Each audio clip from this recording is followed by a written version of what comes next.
Death toll from the floods in Texas and Oklahoma now stand at 20. Don Dale is in Hayes County, Texas, where the storms turned tragic.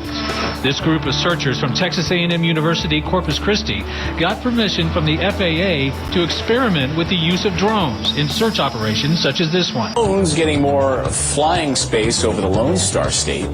The FAA allowing researchers at Texas A&M and Corpus Christi to fly the unmanned aircrafts over mountains, deserts, and even the Gulf of Mexico.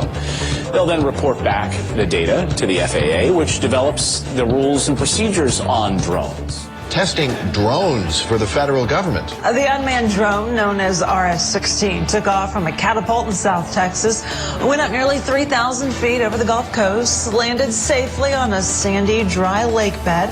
The school is researching how drones could be used to detect oil spills and also wildfires. They'll work with Texas A&M Corpus Christi, which has already been doing drone research, as seen here in this video. The university and sites across Texas, or across 6 states, were named by the Federal Aviation Administration to develop test sites for drones.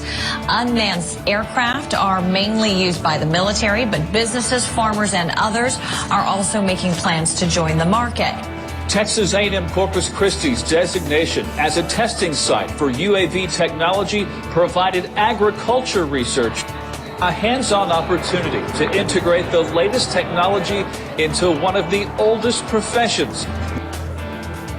Back here at home, it is being said that it could have the same economic effect as the South Texas oil boom has had. Now that Texas A&M Corpus Christi has the green light on unmanned airspace technology, aviation companies are starting to open up offices here in Corpus Christi, looking to get in on this before it really takes off. The beginning of an era, a high-tech era.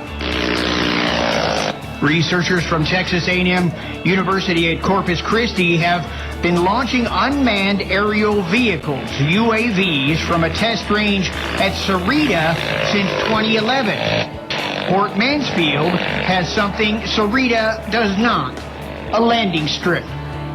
This craft is called the RS-16 Unmanned Aerial Vehicle. Wingspan about 13 feet, weight 85 pounds. Today's mission, a 4-hour flight, a circular pattern up north along the coast. For the first time, this is a confidential mission paid for by a private company. The economy in this corner of the valley could be about to take off. Kirk Chason, Channel 5 News at 5, Port Mansfield.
Drones join the hunt for flood victims. We'll be able to get into areas that we can't get people into.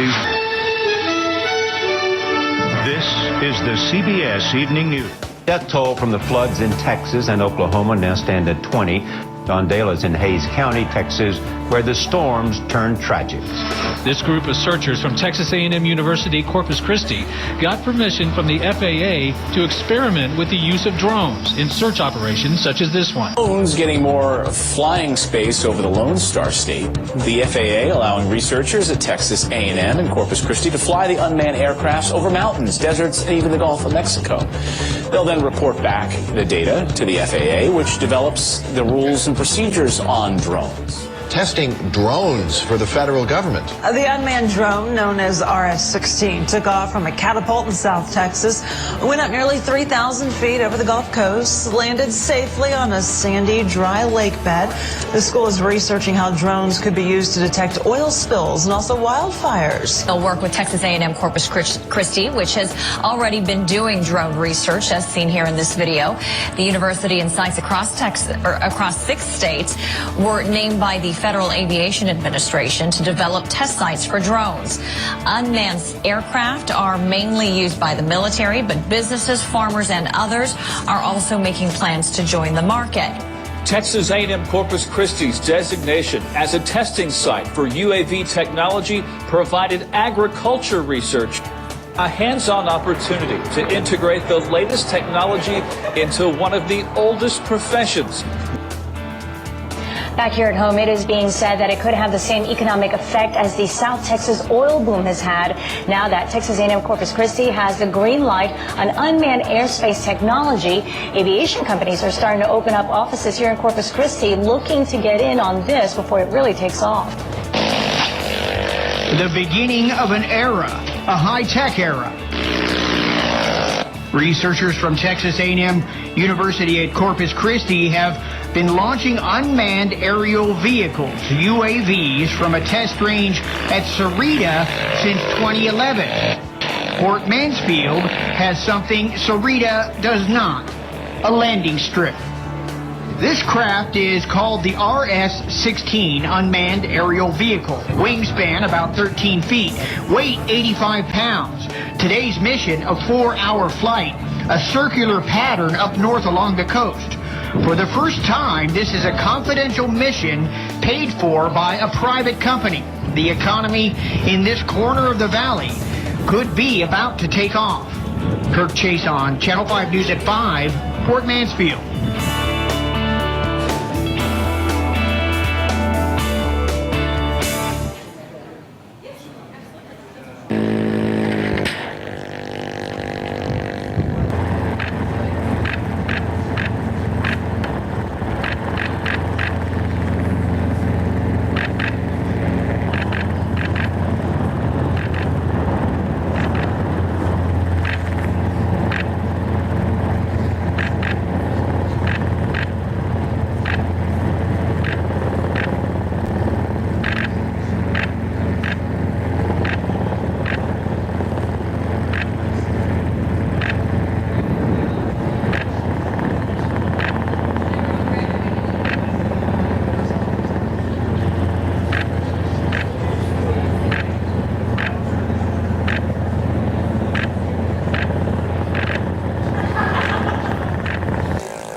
drones join the hunt for flood victims.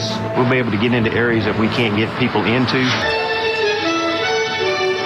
This is the CBS Evening News.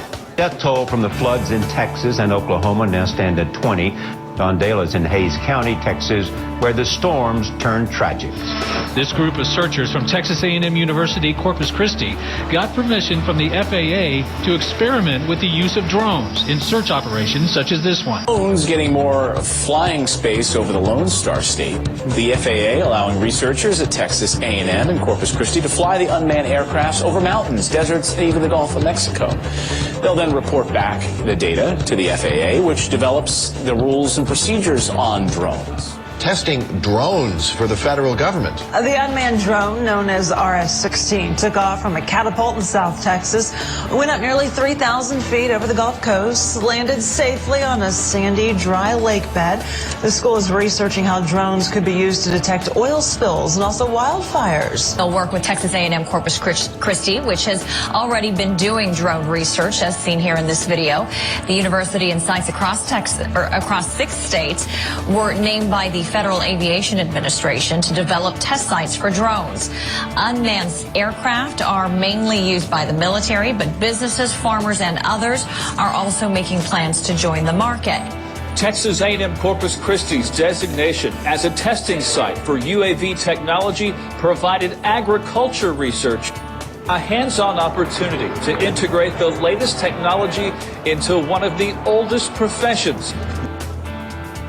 Back here at home, it is being said that it could have the same economic effect as the South Texas oil boom has had. Now that Texas A&M Corpus Christi has the green light on unmanned airspace technology, aviation companies are starting to open up offices here in Corpus Christi, looking to get in on this before it really takes off. The beginning of an era, a high-tech era.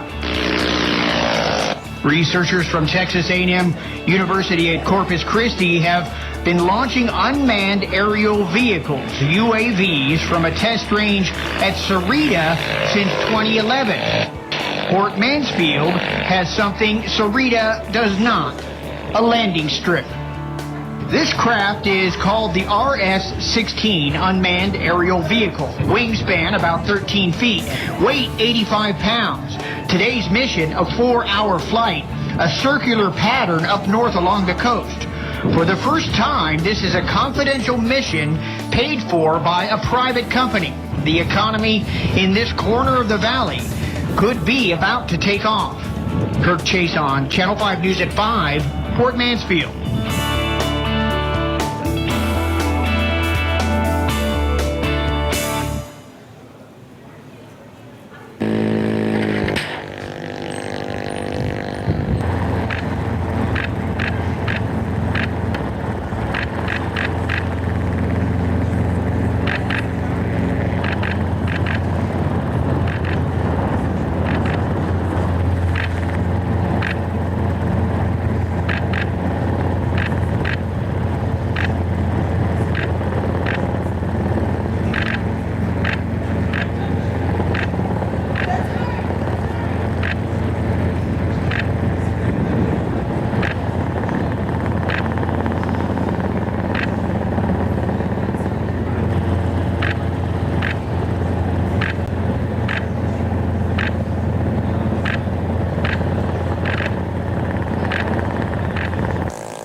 drones join the hunt for flood victims. We'll be able to get into areas that we can't get people into. This is the CBS Evening News. Death toll from the floods in Texas and Oklahoma now stand at 20. Don Dale is in Hayes County, Texas, where the storms turned tragic.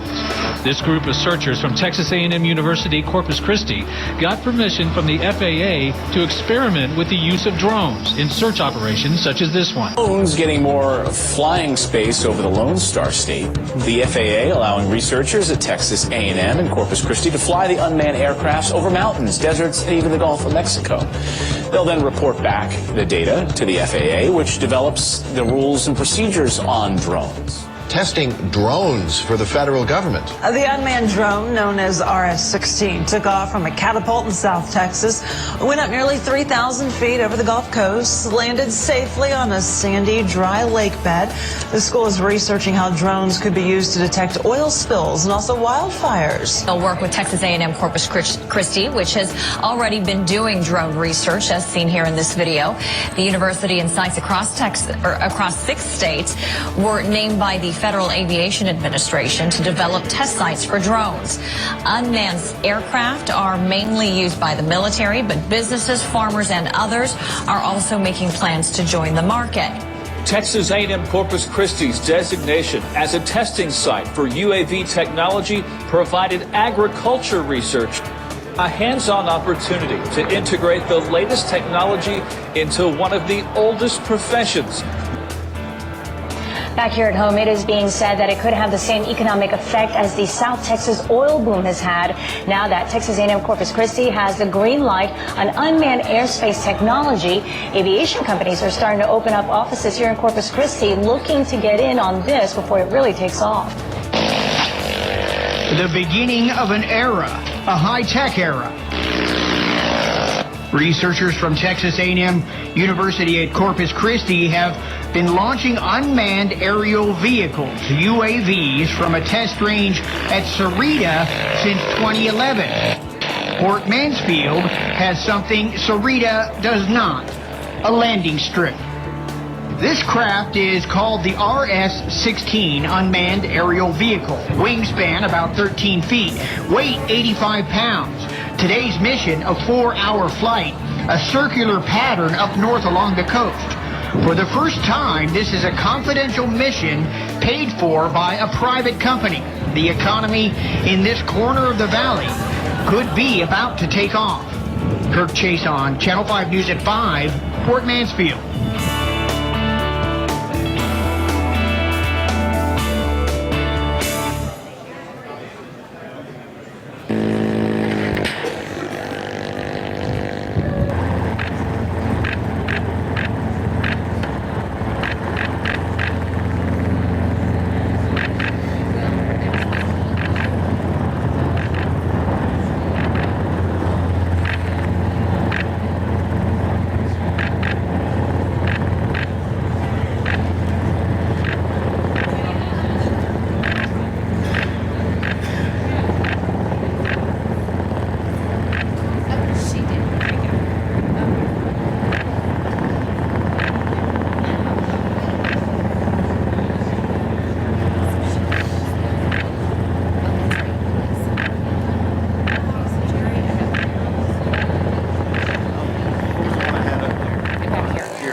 Please stand and join us for the presentation of the colors by Texas A&M University-Corpus Christi's Color Guard and the singing of the national anthem by Janelle Stollard.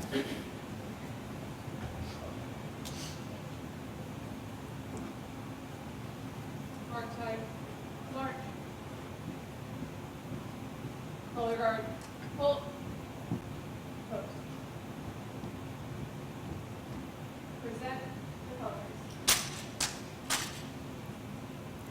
Oh, say, can you see by the dawn's early light what so proudly we hailed at the twilight's last gleaming, whose broad stripes and bright stars through the perilous fight o'er the ramparts we watched were so gallantly streaming, and the rocket's red glare, the bombs bursting in air, gave proof through the night that our flag was still there. Oh, say, does that star-spangled banner yet wave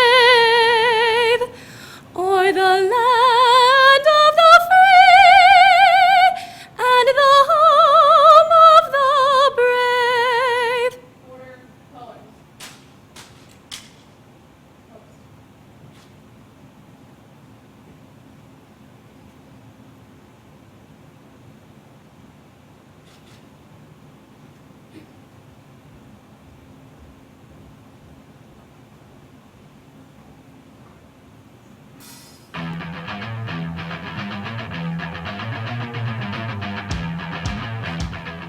The future is exceedingly bright, and for those of you who are my age, think of it as the Jetsons without people in the aircraft.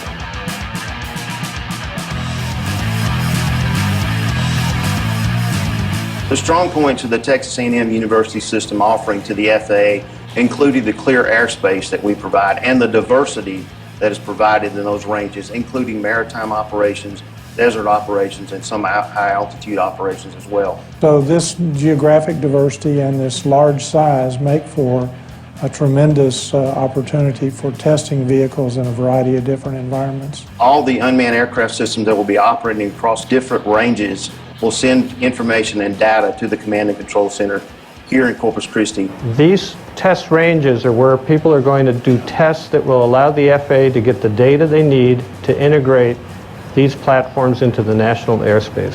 The integration of unmanned aircraft into the national airspace is definitely a Kitty Hawk moment for the history of aviation. It's absolutely a Kitty Hawk moment for the history of this institution. One of the things that's going to happen after these aircraft are integrated into the national airspace is that private sector companies are going to begin to develop technology. This isn't just about research. We're talking about a multi-billion-dollar economic impact here. And it's about research, development, and commercialization. TEAS will be an internationally recognized leader for applied research, product development, and commercialization. That will happen. We expect this program to spin out companies based on the technologies that we develop. The first area is going to be what we call precision agriculture. Also doing disaster relief and disaster relief support. Wildfire. Port security and port security analysis. Rangeland management.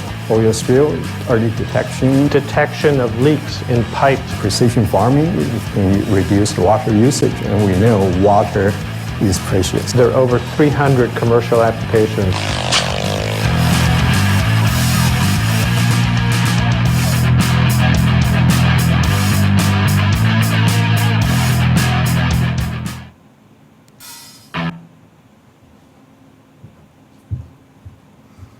Ladies and gentlemen, join me in welcoming the President of Texas A&M University-Corpus Christi, Dr. Flavius Killebrew.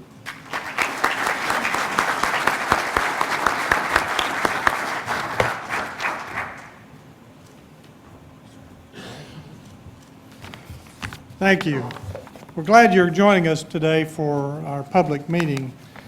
As you're aware, the university's Lone Star UAS Center of Excellence and Innovation is one of 6 designated FAA test sites in the nation. The potential uses of unmanned aerial systems are immense. They range from assisting emergency responders to delivering packages, agriculture surveying, and even oil production monitoring. But before any of this can happen, the FAA needs data on how to integrate UAS safely into our national airspace. Collecting that data is much of what our test site has been asked to do. As a university, we're proud to be on the forefront of this research because it benefits our students and this community. According to the Association for Unmanned Vehicle Systems International, a robust test site has the potential to create more than 8,000 skilled jobs in our area and inject more than $6 billion into the state economy over a 10-year period. We hold the potential to transform the face of the coastal bend economy, attract additional students, and graduated professional workforce. Today, you have the opportunity to join in on some of that innovation by exploring ideas. This meeting offers you the opportunity to ask related questions. It's a tremendous undertaking to operate a successful test site, and we appreciate your support. Thank you to our elected officials and other supporters for being here. I think someone told me Representative Todd Hunter is here today. Thank you for being here, Chairman Hunter. Also joining us via Skype is U.S. Representative Blake Farenthold. No, he's not going to be, okay. Well, we thank Representative Farenthold. We were hoping to be able to connect him this morning. I would now like to turn the program over to Kevin Soko, Regional Administrator for the Southwest Region of the Federal Aviation Administration.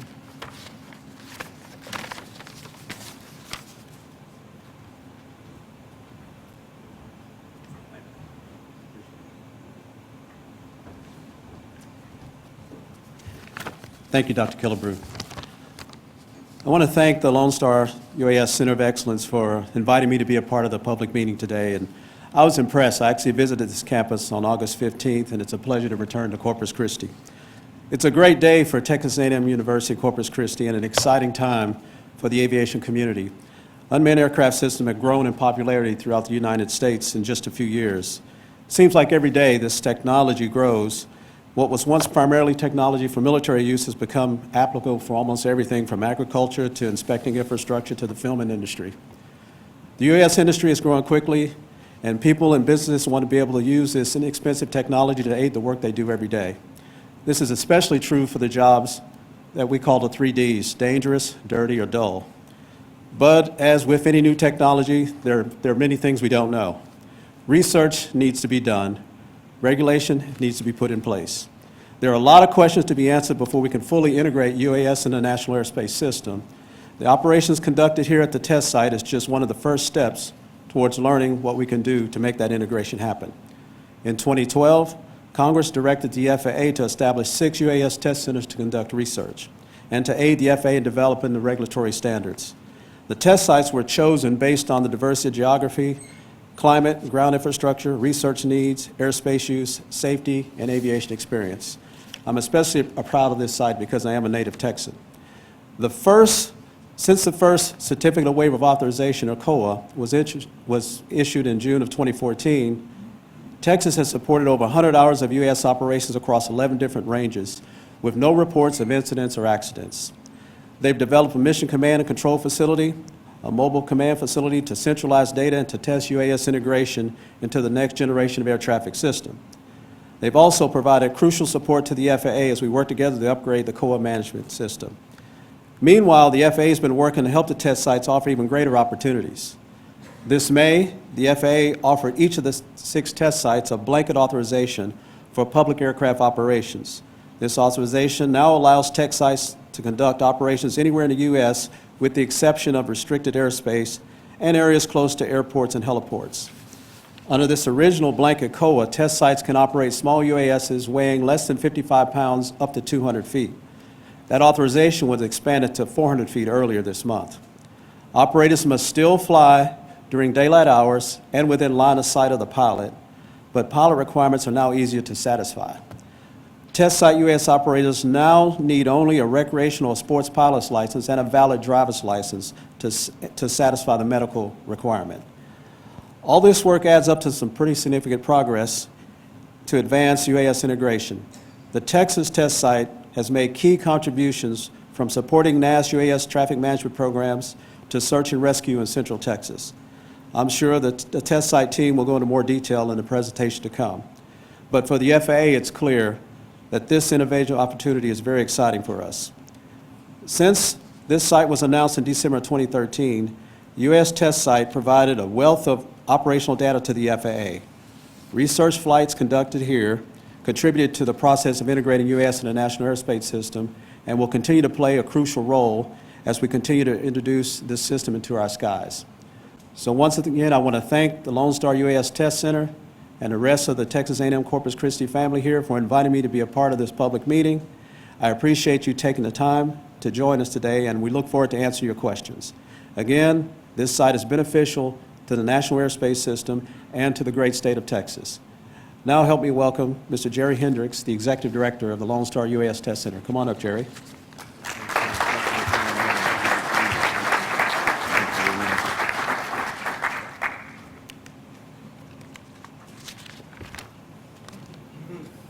So good morning. I would like to welcome all of you and all of our internet guests viewing in high definition to Corpus Christi, Texas, as our mayor likes to say, the most beautiful city in the universe, and to the island campus of Texas A&M University-Corpus Christi, home of unmanned flight for Texas.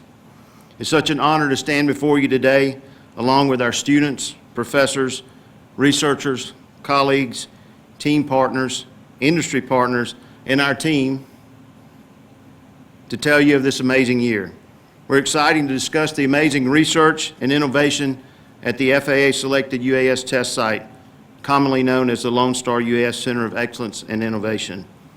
The LSUASC is also a joint Texas A&M University-Corpus Christi and Texas A&M Engineering Experiment Station Center, and is well supported from research partners across the state, including Texas Tech, University of Texas in Arlington, University of Texas in San Antonio, Southwest Research, and key University of Texas partners. Our university team is well complemented by our key industry partners from around the nation. I would like to thank you for attending today.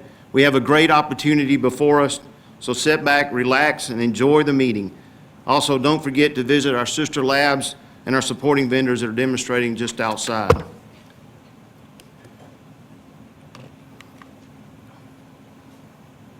This is just a few brief pictures of some of our success. We are operating all kinds of UAS aircraft, have completed safe operations across Texas and other parts of the nation. We have completed complex research in sense and avoid, search and rescue, airworthiness, and night operations. We have touched over 200 industry clients and assisted in proliferation of UAS across the national airspace to date. So just as a small public announcement, make sure that you turn off your phones, pay attention. Of course, as we do in all operations, everything begins with a safety brief. Our first aid officer today is Mr. Tom Frierson. Tom, stand up so everybody knows. Emergency medical, please call 911. The evacuation process is out the door in the back where you came in or out the door to your left. We also have University Police Department on hand today, and we'd like to issue a special thanks to our Chief of Police, Chief Alan Gutierrez.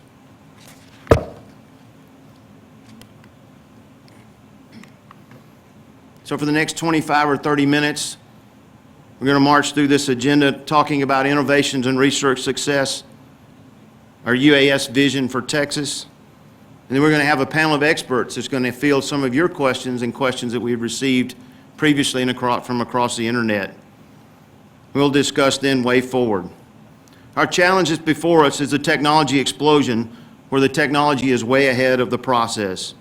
There's differences in UAS requirements across the different approved operations, and there's many alternative interpretations of operational requirements. So today, hopefully, we can support answering some of those questions for you in more clarity. And in community education, there's a lot of misunderstanding in UAS rules, so hopefully today we can help with understanding there as well. Our goals for today is to provide a better understanding of unmanned aircraft systems and to discuss related research and opportunities. As already mentioned, There was a competition in 2013 where there were 6 test sites were selected to complement the FAA. Those regional test sites, our sister test sites, include New York, Virginia, North Dakota, Nevada, Alaska, and of course the one here in Texas at Texas A&M University-Corpus Christi. After FAA concurrence, we conducted our first Lone Star UAS Center of Excellence and Innovation test flight under FAA requirement in June of 2014, just a few short months ago. The moment when the impossible became reality. The test site purpose is to support the FAA to safely integrate public and civil UAS operations into the national airspace, to assist in the development of procedures, standards, and regulations for safe UAS operations, and also to serve as an economic engine on behalf of the state of Texas to attract industry to the state for operations of UAS. In this notional scenario, you may get a feel for the complexity of this problem. A few short months ago, no one would have realized these types of UAS in the airspace, but today it's becoming more and more prevalent.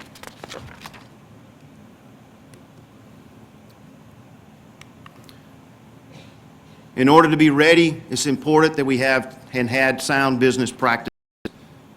In August of 2014, a test site safety readiness survey team performed an on-site survey looking at our organization, our planning, our policies and procedures, our safety conduct and safety procedures, and our security procedures.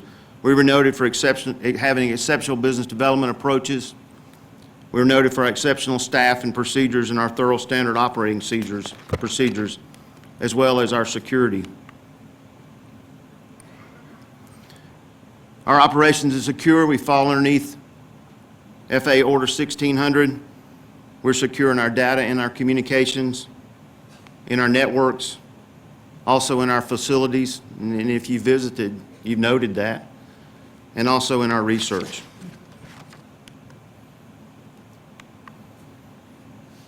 As mentioned earlier, based on a 2014 study from the Association of Unmanned Vehicle Systems International, there's a 10-year impact projected in the state of Texas of somewhere around 8,000 jobs and $6.5 billion.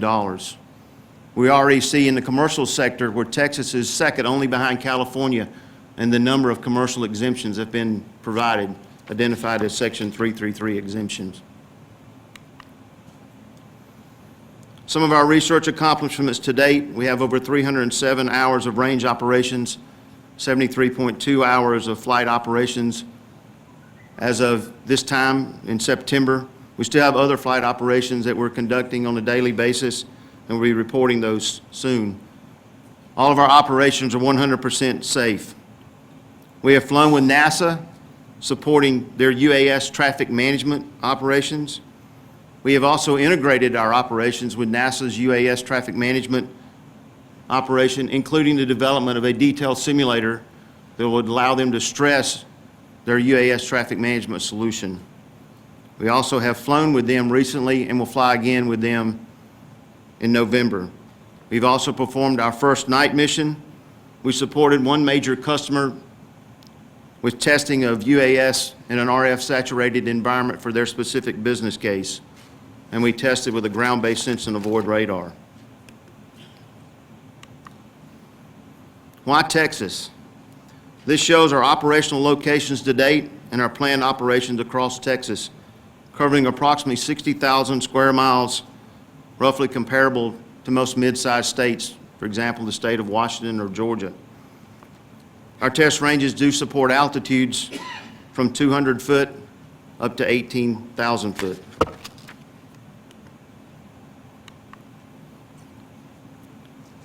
In May, we received permission to operate small UAS nationwide at 200 foot and below.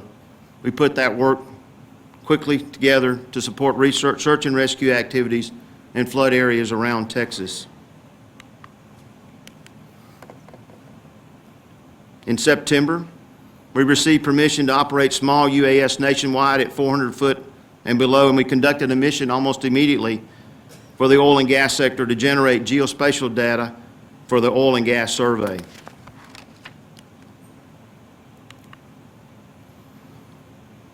We were also the first to daisy chain ground observers and to hand over observation of the test to chase aircraft observers and then back to ground observers. This is key because it provides a distinct advantage to allow longer range line of sight testing. We've already operated between multiple approved test ranges. The first test site to be able to fly between multiple approved test ranges. 2 of those ranges in South Texas.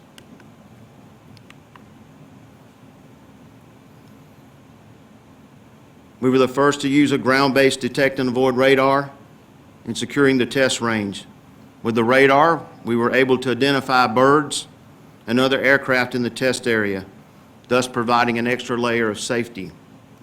We were first to use a situational awareness tool in our operational test that is a composite of FAA radars and ADS-B traffic in real time within 1.5 seconds.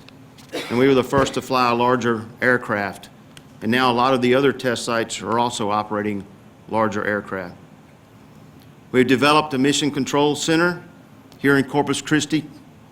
It's a fully functional test control facility where we can collect UAS video, payload information, metadata, and we can also study the human-machine interface.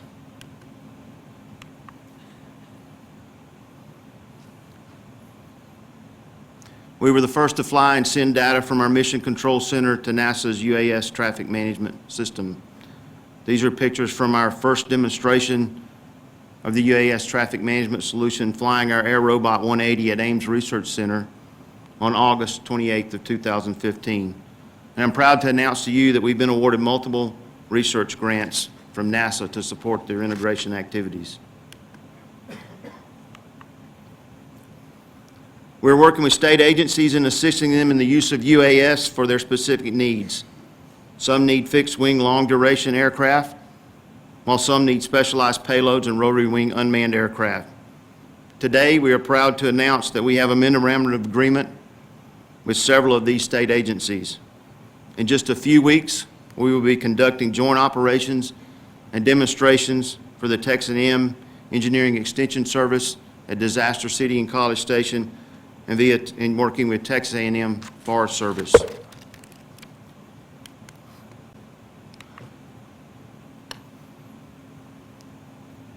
This is a picture of our fleet. Presently, we have a Precision Hawk Lancaster fixed-wing aircraft, which is actually on display. It's a 5-foot wingspan aircraft. We have a small SenseFly EV that's about a 3-foot wingspan. We have an Air Robot 180, which is a rather large rotary wing aircraft. We have its little sister, the Air Robot 100. We have a Bramer RTK 7.5-foot wingspan vehicle, an Anaconda vehicle, and a Pegasus vehicle. Our workhorse of our utilization has been the Arcturus RS-16, which is a 12-foot wingspan vehicle. And we have multiple small UASs, such as the DJI aircraft and a 3DR robot. Sensors. We have visual sensors, multispectral sensors, infrared with live video, ultraviolet sensors, different vegetation index, and cameras with high resolution and the ability to zoom. We also have utilized sensors and have sensors with LiDAR capabilities, which LiDAR is a remote sensing technology that measures the distance by illuminating a target with a laser and then analyzing the reflected light. This is mostly used to examine the surface of the Earth. Now, just to give you a little bit more detail of our ongoing research with our partners, I won't go through all of these, but just will identify the high points.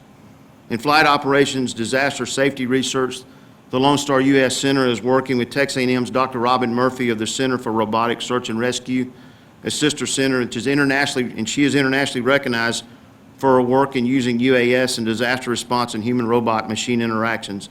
As part of her research, she travels throughout the world to respond to natural and man-made disasters. Robin has worked closely with us in our search and rescue efforts and assisted us in deriving procedures and lessons learned and the optimum use of unmanned aircraft systems and their sensors reporting disasters.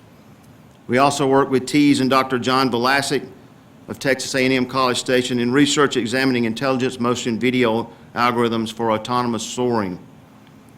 Several researchers and part of our team, including the University of Texas at Arlington Research and here at Texas A&M University-Corpus Christi, are investigating a novel neurocognitive approach to UAS command and control. These projects include human-in-the-loop control of multiple agent aerial systems under the intermittent communications and adaptive dynamic programming structures from neurocognitive technology, flying with brain waves. You can visit the I-Corps lab just outside. In other sense and avoid research, our team has worked on developing algorithms that rely on hierarchical design of group leaders and dynamic levels of cooperation and communication between UAS. We have also completed several test missions in detect and avoid technologies, as I mentioned, using ground-based sense and avoid. Our team is working across the state with our state agency, AgriLife Research, to develop methods of precision agriculture using different sensors and platforms, such as LiDAR. And we're also conducting research at this university, Texas A&M University-Corpus Christi, with flying unmanned aircraft systems using muscle reflex. Basically, you put on an armband and you're able to operate an aircraft. We continue to conduct missions in Alabama, supporting wildlife monitoring over the next several weekends. We'll be conducting missions there. Then later this year, we'll also conduct missions during wildlife monitoring in South Texas. And we're also working to develop and implement survey methods for a government partner.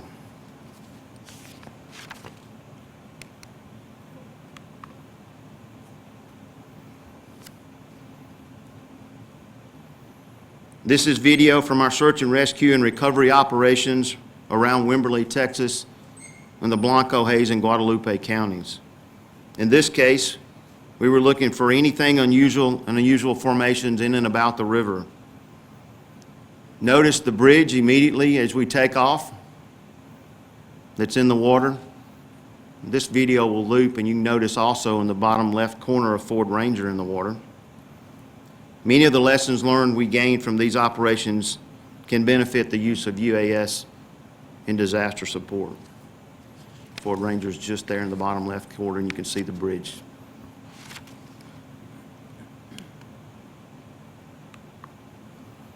Another location in Wimberley. As you can tell from video from our rotary wing unmanned aircraft, notice the number of birds and the fact that we're operating the vehicle below our feet, an unanticipated requirement. We had to derive immediate operational procedures that allowed us to do that. There were also power lines of which we had to navigate in and around. We were operating below our feet because of the sheer size of the riverbanks. In this case, we were supporting insurance claims, and we're looking for a car and a gull-wing motorcycle. The velocity of this particular flood, a 43-foot wall of water that came down the Blanco River, about twice the velocity of Niagara Falls. We never found the car or the gull-wing. Some of the lessons learned: it's important in a situation like this, or in most cases, to plan, create a checklist, and follow those when preparing to deploy in any area, but certainly in a disaster area. It's also important that you have your FAA-approved paperwork with you and that you work closely with landowners. You're to prepare for the unexpected. There will be displaced animals in a situation like that, animals such as snakes, deer, and you should also prepare for the sheer size of the disaster. It's important to minimize your operational footprint, as it's hard to move around in the disaster area. Be prepared. You may need special gear, such as a four-wheel drive vehicle, water for your researchers, and other items. You must work under the incident command structure. That's extremely important. As much as we all want to help, it's important to work under incident command. It's also important to train. Make sure you dry run any support before you go into an area of this fashion, or I would ask you to dry run anything before you go into actual mission. It's important to rally and check out your equipment. Learn how to communicate. We could work with dog teams, whereas dog teams were unable to work in and around helicopters that were in the area because it would spook them in their operations. It's important to have appropriate radios. It's important to have the right team. it's your safety officer, operations, approved operators, and people who are familiar with the area. It's most important that you be safe. This is actually a video of us operating our night mission, taking off before dawn, and then landing approximately 6 hours later. This mission took place at Charles R. Johnson Airport in Port Mansfield, Texas.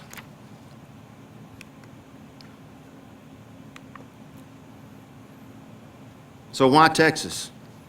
What's the UAV vision for Texas? There are many applications for UAS in the state of Texas, where they're using small rotary aircraft within line of sight or larger fixed-wing aircraft beyond line of sight. There are over 50,000 bridges in the state of Texas, 27 million acres of cropland, 500 offshore oil platforms just in Texas waters, and over 350,000 miles of pipeline in Texas. On the offshore oil platforms, there are approximately 6,000 to 9,000 flights daily, mostly helicopter flights, in the Gulf of Mexico. There are 10,000 miles of railroads and railroad tracks, and the Lone Star UAS Center has assisted BNSF Railway out of Fort Worth in defining the requirements for use of UAS and track inspections and track safety. Also, UAS can be used for port security, as in Texas there's 4 of the top 11 ports here in the state of Texas, and there's over 3,000 miles of coastline for coastline monitoring. Now let's look at a few pictures with some examples.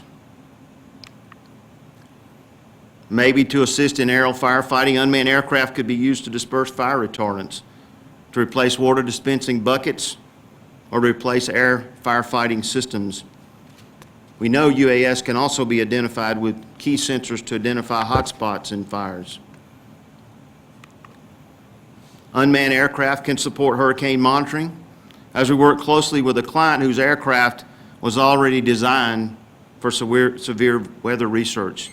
And maybe one day we'll see the hurricane hunters replaced by UAS. We work closely here with U.S. Customs and Border Protection, who fly Predators just adjacent to this university here in Corpus Christi. We work closely with the Air Traffic Control here in town, and with Air Traffic Control and Customs and Border Patrol, there's a temporary flight restriction area which the Predator flies out over Padre Island and then up to 18,000 foot as it navigates towards the border for border security. The LSUASC is working closely with Customs and Border Protection, sharing lessons learned and also meeting quarterly on issues such as situational awareness tools and operational lessons learned. Ocean research, certainly something that's important in the Gulf of Mexico region, where UAS could be used to count marine life, find fish, or research storms. Oil and gas commercial inspections.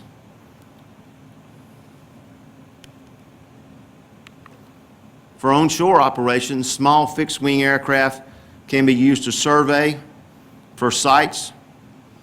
It can also be used for wildlife assessment and also for doing pipeline patrol. Small rotary wing aircraft can also inspect flare stacks, other infrastructure, and the integrity of those infrastructure, and can also be used to support tank inspections, as well as supporting under-the-deck integrity and infrastructure integrity inspections of offshore oil rigs.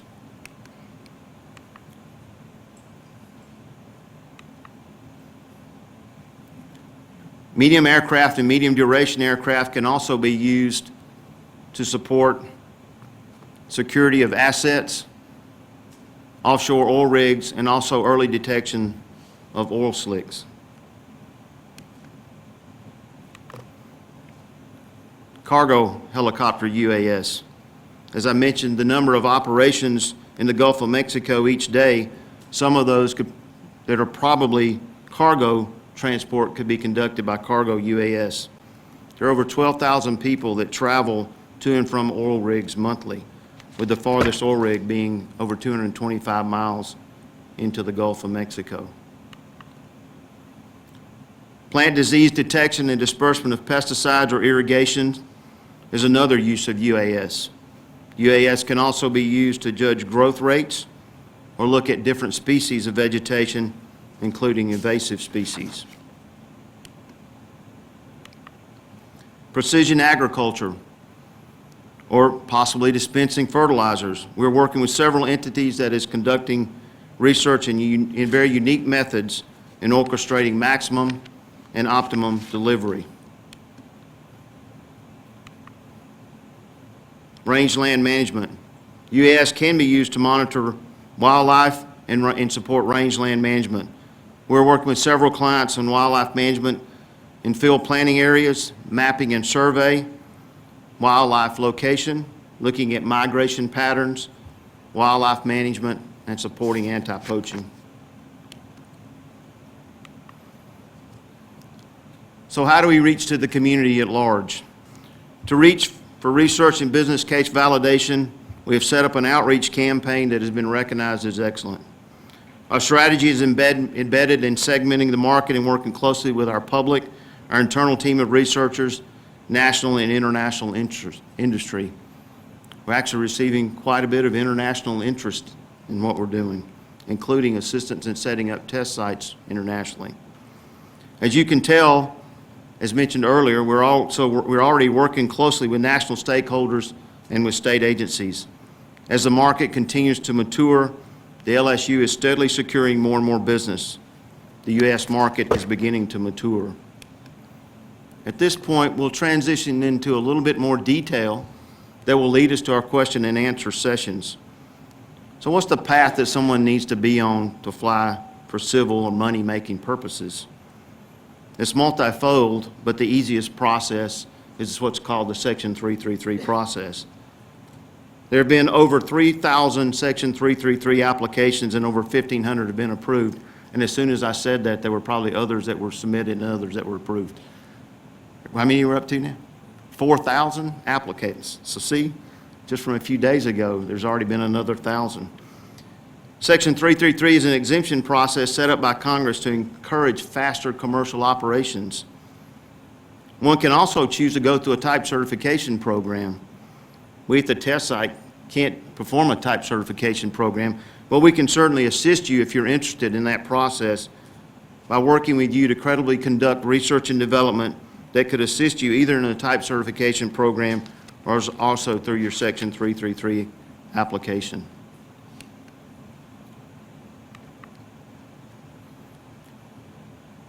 What should I do if I wanted to operate an unmanned aircraft system? Well, you're going to be one of three. You're either going to be a hobbyist, you're going to be a public entity, or you're going to operate for civil purposes. If you're a hobbyist, it's very simple. You follow the model aircraft operation rules.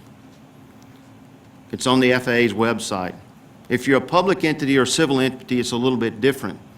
It's important to recognize that only in special circumstances, but in almost all cases, your aircraft needs to be registered. Although a very simple thing for one to understand, it seems to be a challenge for a lot of people that are operating the public and civil areas. You will also have to have a COA, or Certificate of Authorization or Waiver, which basically gives you permission to operate in a specific area or specific types of areas, and also gives you approval for your specific aircraft. If you're civil and want to do operation for money-making purposes, you should follow the Section 333 exemption process, or as I mentioned, the type certification process. Section 333 process will take you somewhere about 90 or more days for the grant of the FAR exemptions. When operating in the state of Texas, there are 3 laws that you need to be aware of. Those are the Texas Privacy Act, but that was put in place to protect our citizens from imagery collection. As a test site, we're exempt from the Texas Privacy Act, but yet we still follow the rules of the Texas Privacy Act. The number continues to grow, started with 19. There are over 19 exemptions now for operations of UAS underneath the Texas Privacy Act. There's also another law from the Department of Public Safety which basically limits the UAS operations in and around the Capitol complex. And there's a critical infrastructures facility law which basically says that over one's facility, You cannot fly any closer than 400 foot without express written consent from those individuals. Other important information for you is the knowbeforeyouFly.org website, our website, and the No Drone Zone, which is also a part of the FAA's website. So at this time, we'll transition to our panelists, and I'd like for our panelists to come up and join me, and then I'll allow you to introduce yourself. So welcome to our panel members. Thank you.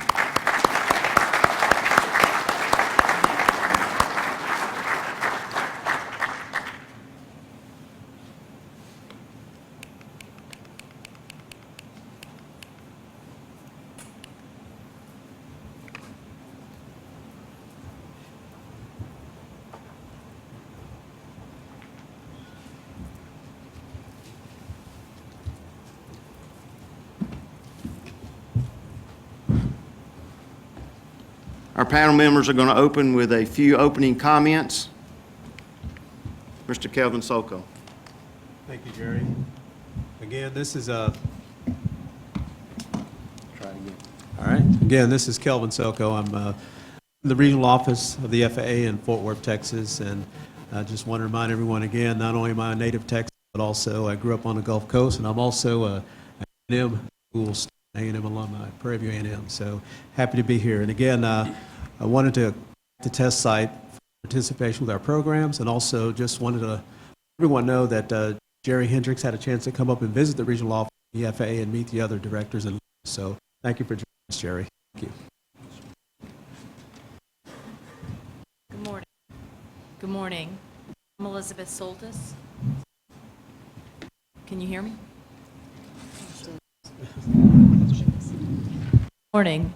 I'm Elizabeth Soltis. I work for the Federal Aviation Administration, and I manage the 6 unmanned test sites.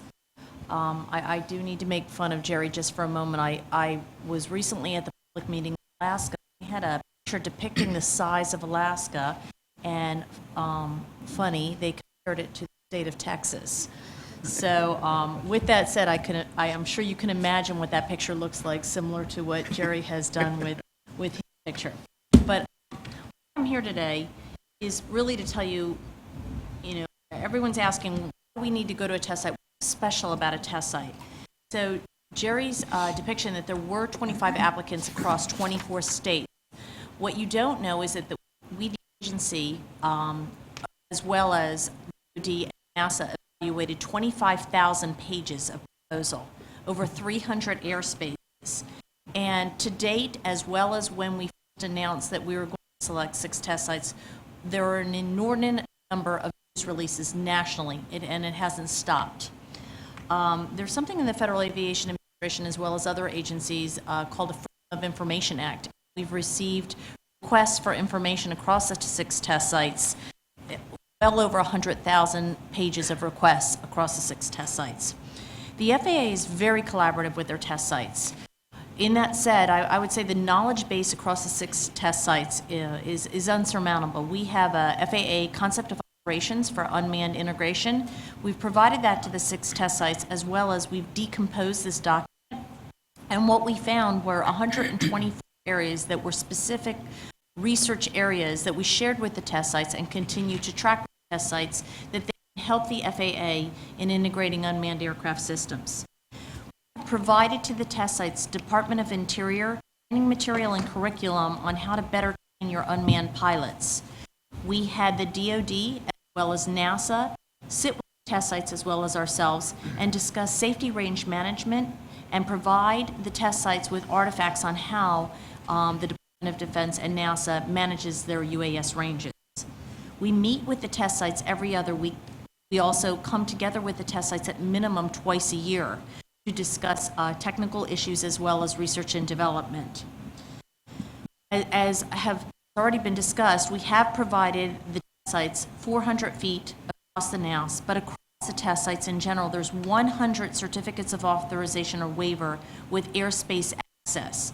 So when you ask why the test sites, the answer is the test sites between NASA, DoD, and the FAA. We've forged a relationship, and our subject matter expertise now that we have within the agency is now evident across the 6 test sites. Also, across the 6 test sites, we have 6 contractual relationships with them called other transaction agreements, where we can share research and information that we wouldn't necessarily share with the public. Furthermore, we have 6 contracts with the test sites where we can now provide funding to those test sites. We worked with NASA so that they could also sole source 6 test site contracts to the to these 6 test sites and start working research exclusively with the test sites. Again, you ask why. I think that when I look at the test sites in comparison to all others, we, not only FAA, but NASA and DoD, have shared information that you wouldn't see commonly shared with others in the community. Now, as far as Texas, I was here last night and saw the mission, their mission system, mission control center, and it's amazing. And you can't just go see it because they hold it very secure, and that's good. That's what they should do. As far as the capabilities in their center, I haven't seen anything similar to this in any other state. The other reason, when you say why Texas, I too was born in Texas. So, so yay, Texas. But I'm here today to answer any questions that you have relative to the UAS test sites as well as the UAS program, as well as Calvin to work with you on answering any questions that you may have. Thank you. Good morning. Luis Cifuentes, Vice President for Research. I just want to make a few comments. First of all, 10 years ago, Ed Hart gave an endowment to this university of $46 million, and from that came the Hart Research Institute. That was a seminal moment in moving this university to become an emerging research institution. The Lone Star UAS test site is the next moment, the next step that's going to take us to that. The Lone Star UAS Center has had a major impact in our academic programs. We recently received a new PhD program in geospatial computing science, and I think it's fair to say that the presence of the Lone Star Center here was very important in getting the approval from the Texas Higher Education Coordinating Board. And this center is going to really make it possible for us to grow a strong and vibrant engineering program. And the final thing I want to say is workforce development. In this room, we have Mr. Luis Hernandez, a recent graduate in aerospace engineering from Texas A&M College Station. We have Mr. Daniel Mendez, recent graduate in mechanical engineering from Texas A&M University-Corpus Christi. And we have Mr. Hunter Morgan, recent graduate in computer science from A&M Corpus Christi, and that gentleman also went to Del Mar College. These 3 young kids, believe me, they're young, are at the ground floor of this incredible new economic development. And we here at A&M Corpus Christi and in the center are extremely proud that we're able to develop this workforce and create these opportunities for these young men. Thank you.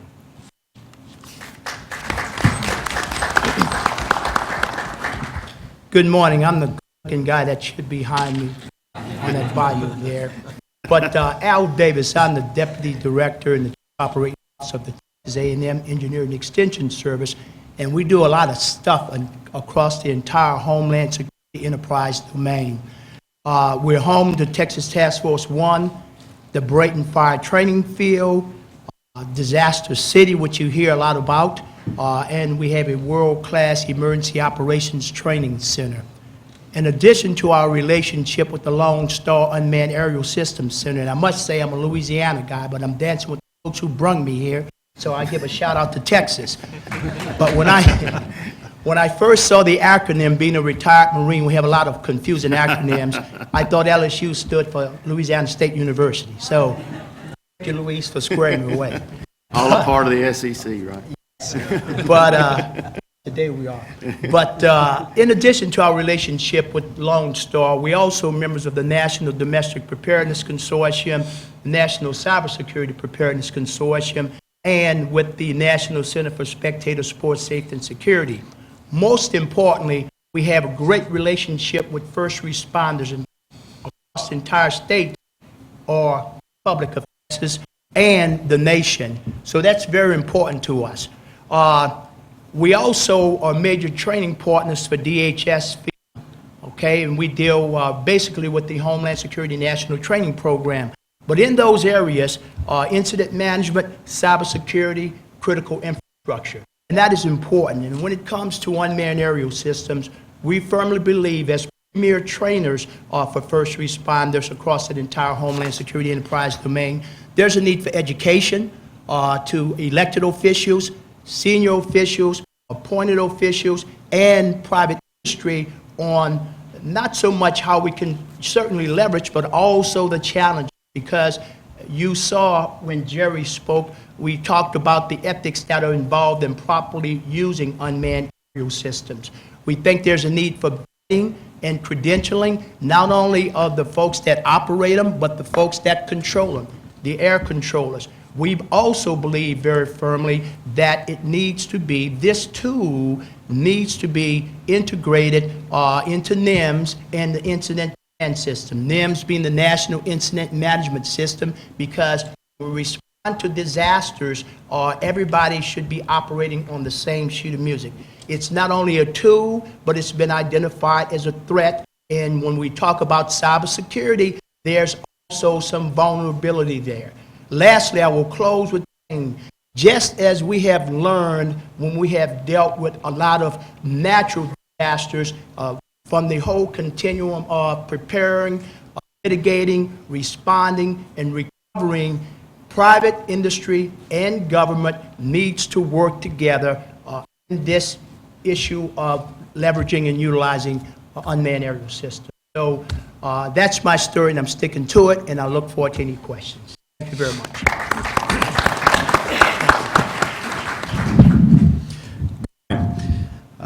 My name is Coy Kessler, and I'm the program manager for the Austin Fire Department's Robotic Emergency Deployment Team, or RED team.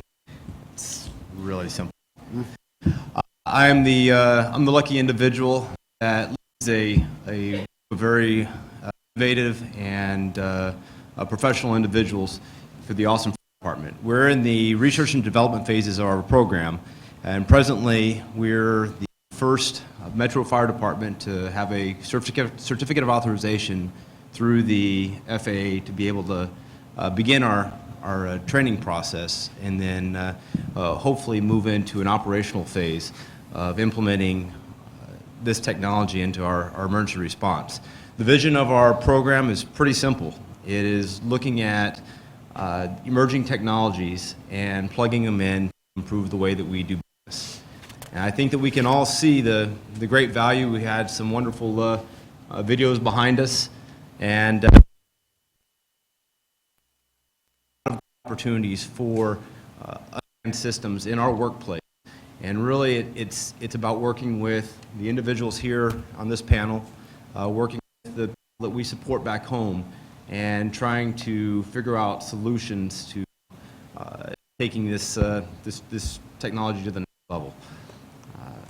I guess we'll have several questions coming around at us as the process goes on. I'll look forward to entertaining questions. My name is Urban.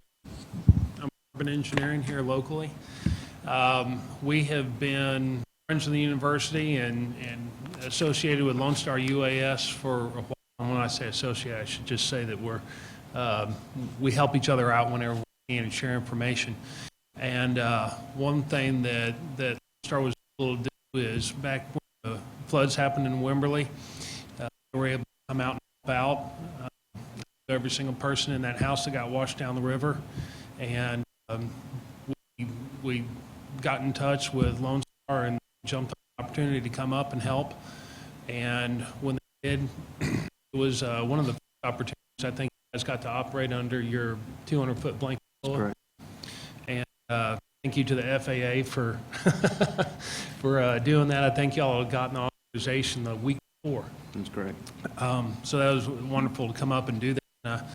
I think we all learned a lot from getting out of the test range and into real life atmosphere of being able to take some of these UAS and be able to apply them in a real life situation. There's a lot of things we talk about. We'll probably take up the whole day trying to talk about some of the things that we learned and things we ran into in that situation. So anyways, Also, in our business, we're an engineering and surveying firm here locally, and we have been actively pursuing the application of UAS in commercial applications, mostly in the field of survey grade mapping, aerial imagery, and infrastructure inspection. It's something that we got into and interesting and fun, and found out real quick that there's a lot to it. Every situation is different. Being able to go out in the real world and do this in a safe way is not an easy thing to do. So we're learning every day, and hope to be doing more of it. So anyway, look forward to any questions you guys might have.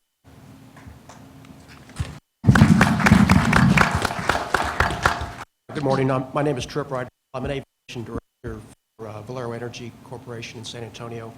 Valero refines approximately 2 billion, not quite 2 billion barrels of crude every day. We also have over a dozen ethanol plants and numerous pipelines and terminals throughout the country and internationally. Our aviation department consists of 3 Gulfstream 550. We operate on a worldwide basis. We have a travel department. We also vet all charter pipeline and types of operations within the company. Our department believes in high levels of customer service and risk mitigation. Whenever you preface anything with aviation, the world expects more of you. Aviation, as we all know, I'm preaching to the choir, is very forgiving. So when you talk about UAS, we feel like putting UAS aviation umbrella within the company is very critical. All the protocols that we have in place for our corporate aviation division seems to dovetail very well with UAS operations. We're believers in best practices. We've teamed up with Lone Star UAS because we feel like they give us our best chance at being successful. Right now, talking to you, we're probably not at the front of this wave, and we're not at the back either. We're kind of in the middle, and that's kind of a good place to be right now. So look forward to taking questions, and we're delighted to be partnering with Lone Star. Thank you. Good morning, Tom Frierson. I'm Aviation Safety Officer for the Lone Star Test Site.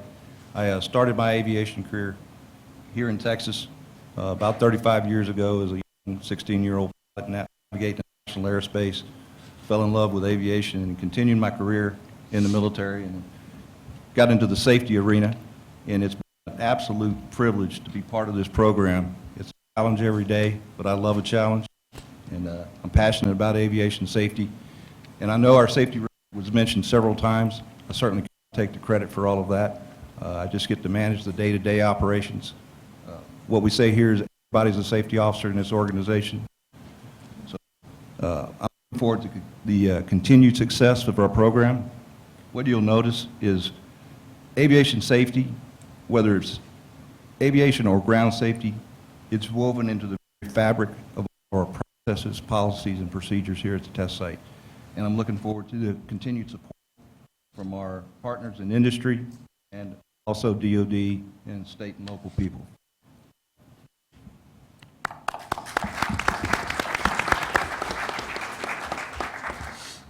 So it appears we're having a little bit of difficulty. Charts will show up in the back. You can take a quick glance. For the next 50 minutes or so, we're going to take questions in 4 ways for our panel members. From pre-registration, many of you provided questions, some 30 questions. We'll also take questions from across the internet. We'll also have questions that you may have written down as you arrived. And we'll also take questions from the floor. We'll have microphones ready for your questions. Part of the presentation, I'd like to turn it over to my friend, Seema Martha Hopkins, the host of this session. She's the director of Texas A&M University-Corpus Christi's Communication and Public Affairs. Seema. Thank you, Jerry. Thank you all for being here. As you heard, the panelists are eager to have your questions, so please don't be shy. And if you have a question, if you could please raise your hand, and you can see Cassandra on the right, and Beth over here on the left will help lead you to the front to ask some questions. And as Jerry said, there were a lot of questions that came in ahead of time, so we'll start with some of those. This one would be good for Mr. Kessler and Al Davis. He wrote in and said, recently a hobbyist used UAS drones that impeded firefighter efforts in California. What guidance and concern do you have about this? Well, we have great concern for this, obviously. If we can't get our job done, this isn't going to win for anybody. Nobody's going to win. No one's going to win on this. It's going to. I keep telling when we're talking to people about this subject, it's almost like fighting a hydra. I mean, there are so many different heads that we have to go after. Regulatory process is a huge piece in this. The education piece for our public.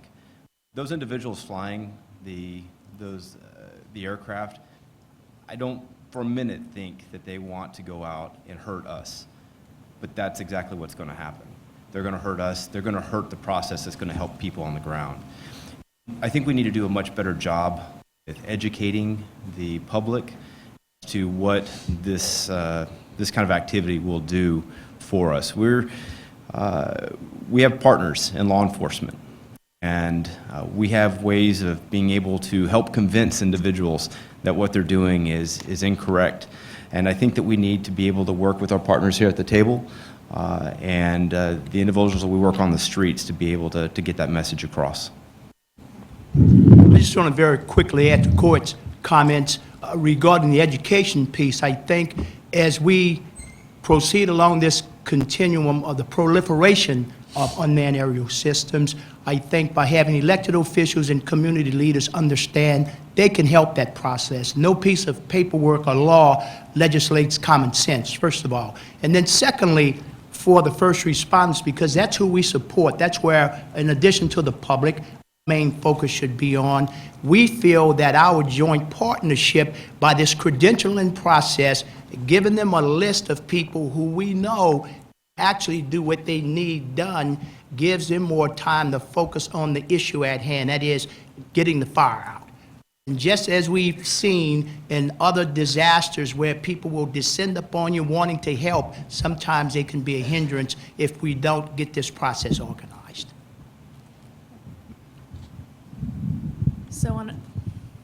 So on a national level, the Federal Aviation Administration has been working with the National Forest Service in trying to educate. What I would like to say is there has been positive uses of UAS in firefighting, but that positive use is pre-coordinated. What we're seeing is those, as you said, most likely who just aren't educated.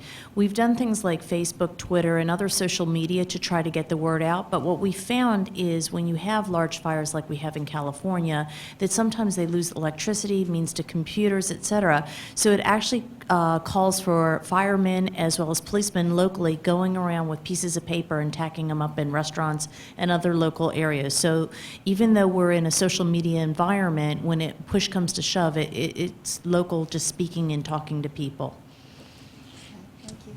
So we can see how a hobbyist can hinder efforts. At the same time, the use of UAS can greatly help in emergency situations. Could you speak about that? And maybe, Chip, you can talk about your experience of what you saw in Wimberley when the university was out there using UAS. Yeah, you know, actually in Wimberley, I think we had a little bit of the opposite problem. We got out there and we were trying to coordinate with the people controlling the airspace, and we couldn't. There were so many private helicopters that were out running around looking and trying to find, you know, the people that were lost and so forth, and we couldn't get a UAS up in the air. At least a fixed-wing aircraft to get up and do any searching, because the manned helicopters were out. They were doing their best. They were doing what they thought was right and so forth, but they weren't checking in with incident command, and they were flying all over the place, helter-skelter, and the work that we were trying to do, and we were coordinating with incident command, we couldn't get done. There was some work that we did get done with multi-rotor drones that were doing very low level down in valleys and so forth, which was fine. But anything that we tried to get up over, 30, 40 feet in the air couldn't get done. And we have another question that came in asking, what are the technical and operation challenges of flying UAS above 500 feet? Mr. Soltis, you take that. So today a large percentage of our manned aviation fly above 500 feet. We actually today have unmanned aircraft flying above 500 feet. The test sites, clearly 50% of their operations are above 55 pounds and above 500 feet. So it's not that we don't. We look at the 333 who've asked for an exemption for commercial purposes. We're keeping them below right now. The small proposed rule that the FAA has on the street is below 500 feet. So that threshold has really been put in for safety reasons. And again, it's to look at the preponderance of aviation and where it's flying today. Okay. And everyone, please don't be shy to ask your questions, because this is for you and for your questions. So, so please do. Yes, would you? My name is Andrew Reyes. I'm Assistant Program Manager of the Austin Fire Department Robotic Emergency Department Team. The question that I have pertains to authorization. Emergency response mitigation is immediate, and as Mr. Urban can attest, a lot of times it hits home. Why is it that currently public aircraft operating under a COA don't have the same flexibilities afforded to them as Civil 333 exemption holders? So the 333 holders, about 98% of them are afforded the opportunity to fly below 200 feet for aircraft that are below 55 pounds. They're approved on a specific aircraft case with a specific N number for a specific type of mission. The types of approval that we provide to law enforcement and other public entities, especially for emergency COAs, typically are turned around within 24 to 48 hours and usually afford you a broad range of capabilities. When you look at public COAs, certificates of authorization and waiver, across the national airspace today, especially the test sites, we have granted far more authority to the test sites, to DoD, to Custom and Border Patrol, to NASA and others, as far as altitudes, airspace access, which includes airports, beyond line of sight, nighttime operations, you know, a multitude of things that are not afforded to the standard 333 applicant today. Thank you. I just want to remind people watching this at home, because we're streaming this, that you can send your questions in by hashtag Ask LSUASC. Okay, sir, what's your name? Hi, I'm William Gunn. I work for the State of Texas Aviation Division. I just would like to direct a question, or a couple of questions. First to Mr. Sokol and Ms. Soltis. Hi, Kelvin. The NPRM for the Part 107, that thing, I guess, is in the process somewhere. Ms. Soltis, do you have any idea where that thing is and when, maybe a date when it come out? I'm getting a lot of questions about that. So I'm going to take, we received 2 questions in writing pertaining to the NPRM, which is the Notice of Proposed Rulemaking affiliated with our small UAS rule, as well as yours. It's pre-decisional, so that means that anything that we're doing in the process, how we're evaluating or where we're leaning, cannot be disclosed. What I can tell you is that we received 4,500 comments. You're more than welcome to look at those comments. They're on the Federal Register. The FAA has a UAS website, which also points to the Federal Register. One of the other questions that I received in preparation for today had to do with questions on micro UAS. Where's the FAA leaning on 4 pounds? The FAA never put a weight class in micro UAS definition. We put out as a notice of proposed rule that we were considering a micro category.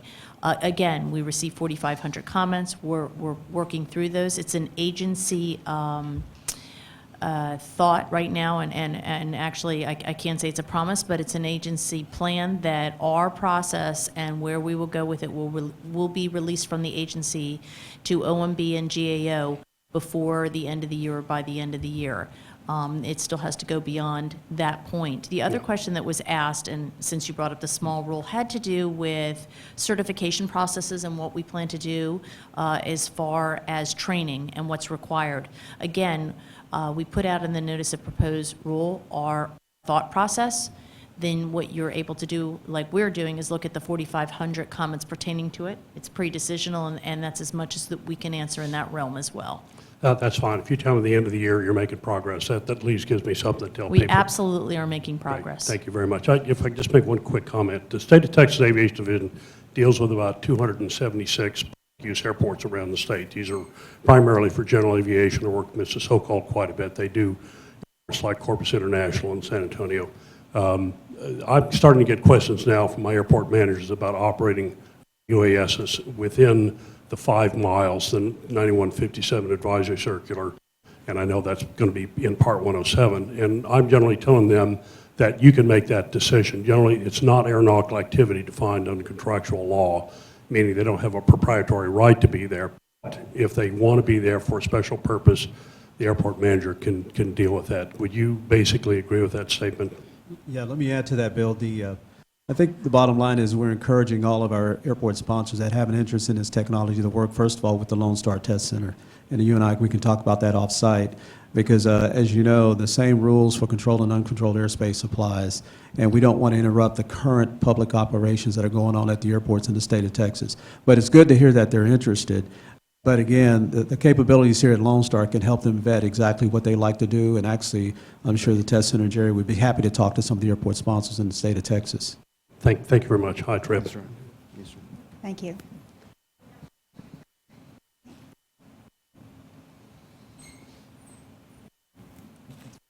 Good morning. I'm Steve Bouchang. I'm the Director of Research and Development for the Texas General Land Office. We've much embraced a lot of the UAV technology. We've recently got a small drone, and we've also, one of the things we do is a lot of offshore operations. So you may be familiar with some of the gliders and stuff. We actually have an unmanned glider that we are putting out into Mexico. So my question is, and Elizabeth, you spoke to this a little while ago, getting some training from our responders. We are first responders, live and breathe ICS system. So is there, I have my guys who actually want to go out and start utilizing some of these, put our glider into, not our glider, drone into the air. Is there some training? You said you've done some for Fish and Wildlife Service. Is there anything that's available so far?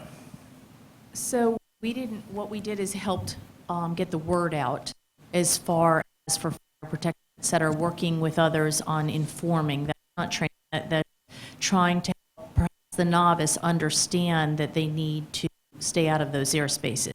But as far as training, you know, for the notice of proposed rulemaking, we have comments there, et cetera, pre-decisional. What we've done for the test sites, exclusive to the test sites, is we work with the Department of Interior, and we receive their training curriculum, and we have received their test methodology, and provided that to the test sites. So if there was somebody who I would say was very versed on the best way to train individuals today, it would be the 6 test sites.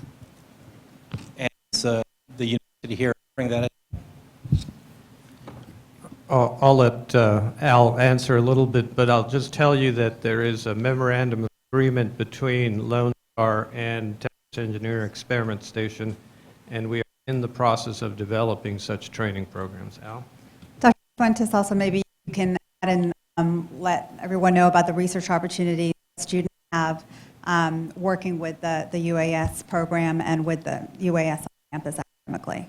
Seema, I'll go ahead and follow after Al and answer that. Just very quickly say that working in concert with LSUASC, we're going to leverage for credentialing, which is our focus right now, because when we deal with incident command and response and what have you, that will be our initial focus. But we, in fact, when we talk about credentialing and testing and what have you, we're going to not only the NIST standards, but the FAA and Department of Interior standards to make sure that we're not reinventing the wheel and then that we're working with an established framework. But we will not, at this point, be going down the road of training novices to use them, because our initial thrust is assisting, supporting not only first responders, but critical infrastructure, oil, gas, and electric. Right. I would just like to, and we are also considered first responders. Obviously, it's in an oil spill. I work for the oil spill division. Also, our coastal division will be utilizing this technology as well. So there will be times won't be fire department, that basically you're competing for airspace over. And we just want to make sure we're doing the right thing during the situation. And, and the platforms are getting more robust. We're able to maybe start putting IR cameras in, or actually be able to start looking for oil in places we never even get to before.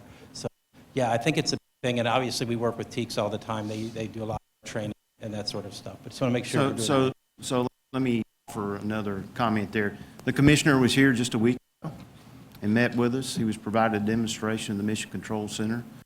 We also had conversations about specific operations, and we look forward to working more with you guys.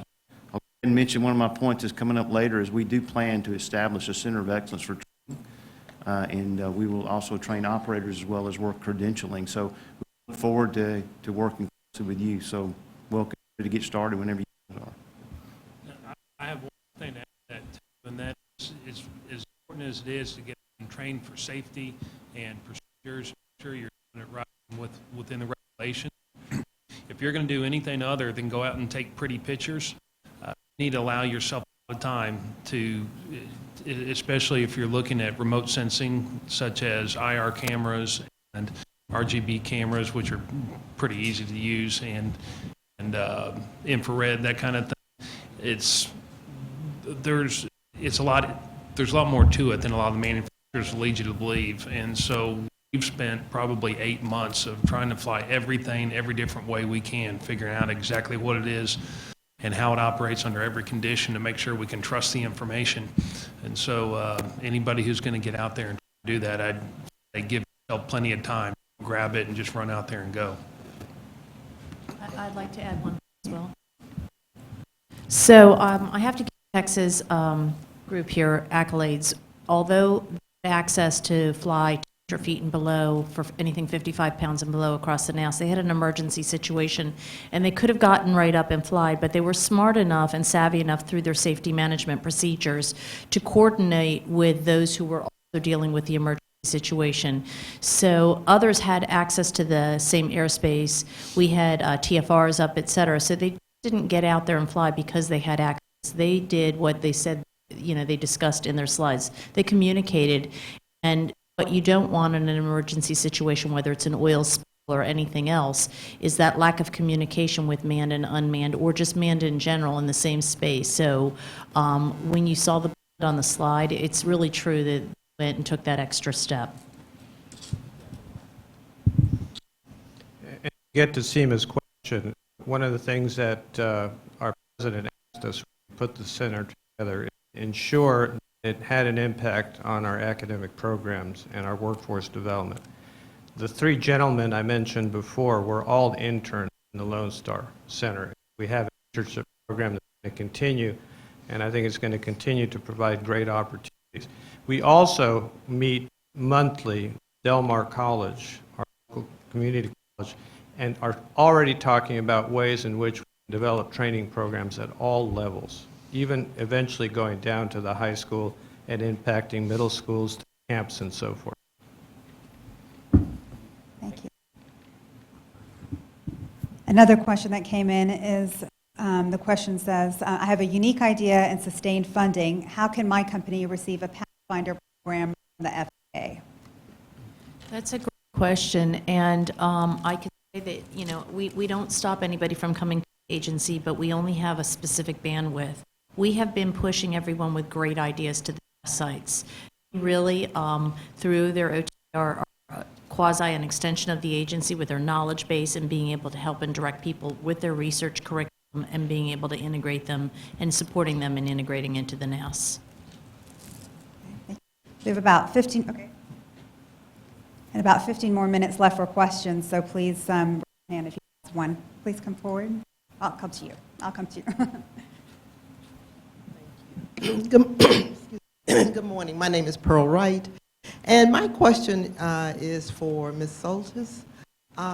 As you look at the 6 test sites and what they're doing, is there one place that the public can go and get information that's related to the research or the lessons learned from each of the sites? And for instance, if you're interested in precision agriculture or precision farming, Can I just go to the FAA site and get that information, or should I go to each of the test sites?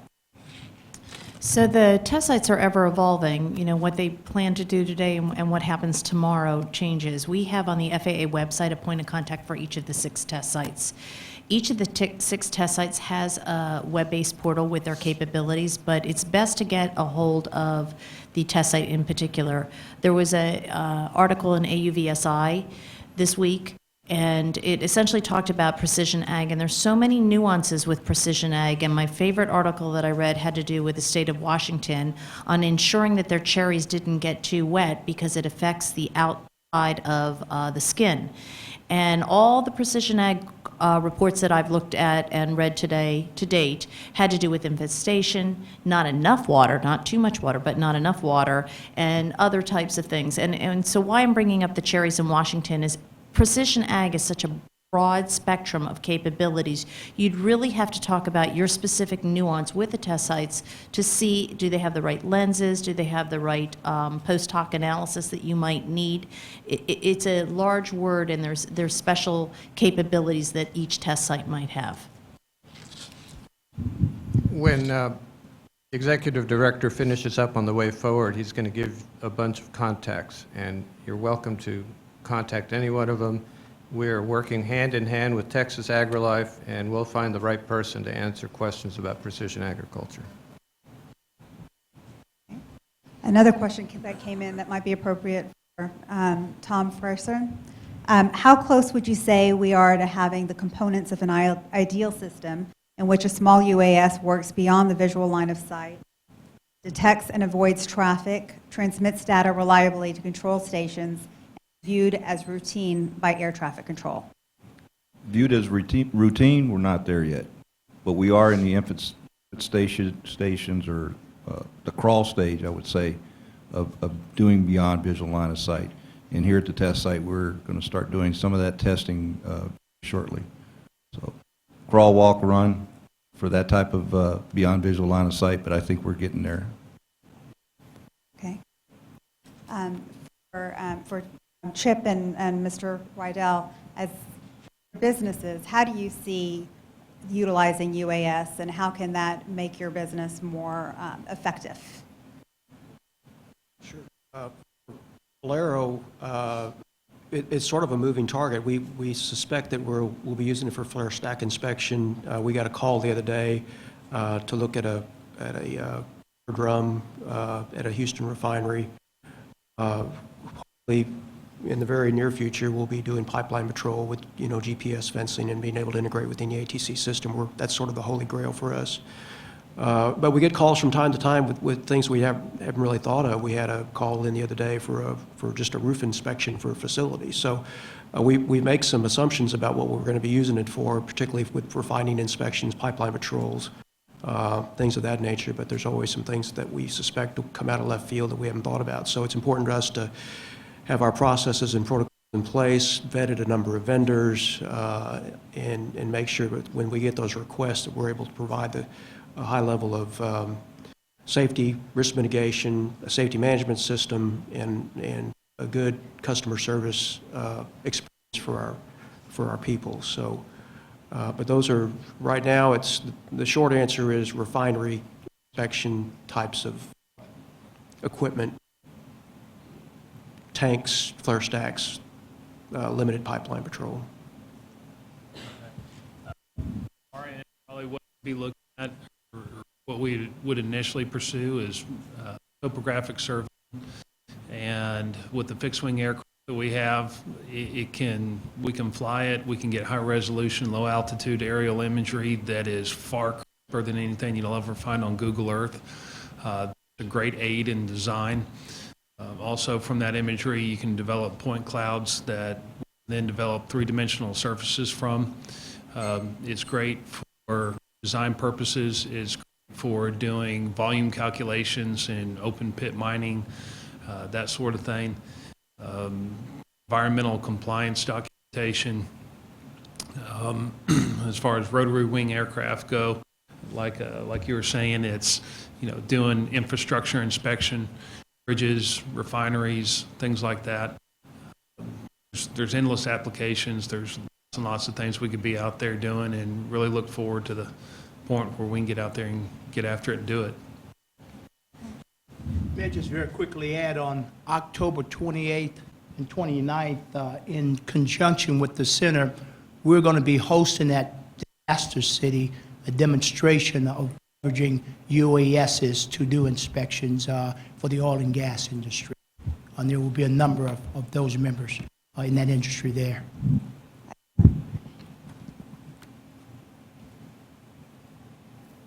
So the test sites, and most of industry is doing a fantastic job building out the research and development of all of this technology.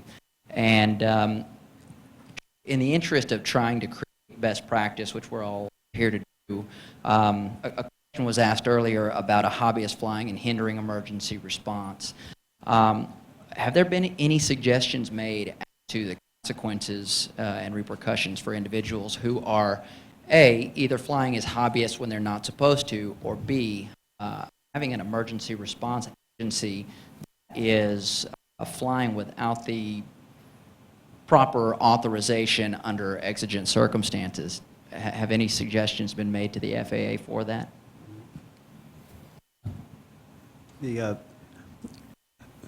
Actually, there are severe consequences for operators that are, hobbyists that are operating in the wrong areas or without the proper authorization.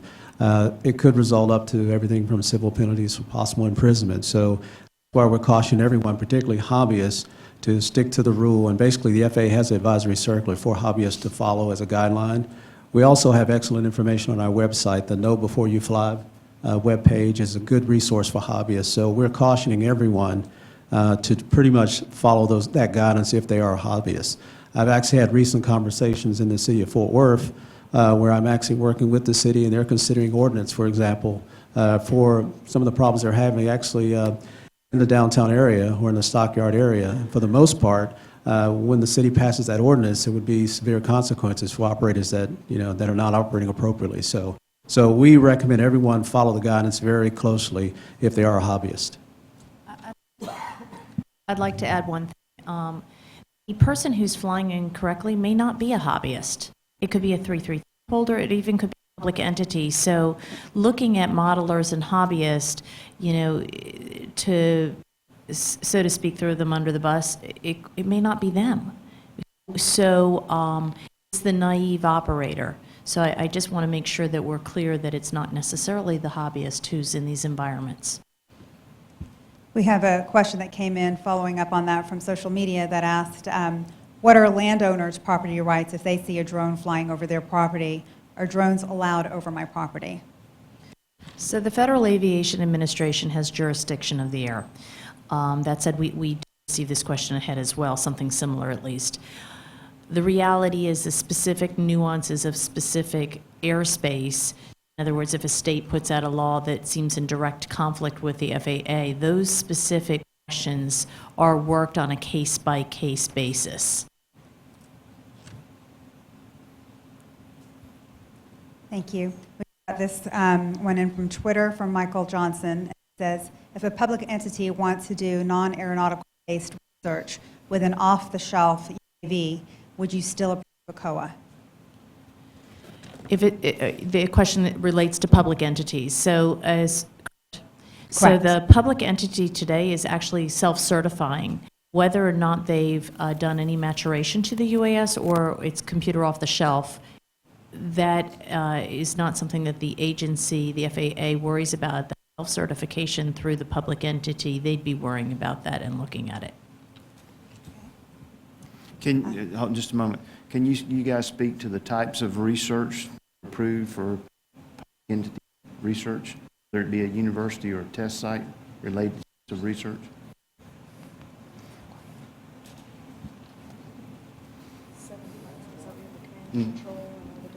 Right, and is there a difference between university and test site research or COA? So for the public good, you don't just have to do research. So for instance, DoD, Homeland Security, and others might not be doing research to fly. But we have universities across the country, if they're public entities, who have public certificates of authorization or waiver for conducting research. And across the country, that research varies, and sometimes it's similar. It could be command and control, it could be looking at surveillance equipment, it may be looking at fatigue stress strain analysis on the actual vehicle itself. I would say that if you wanted an indices of how many universities are out flying today, the agency have a listing recently, I believe, of all of our public COA certificates of authorization and waiver of who's out there flying.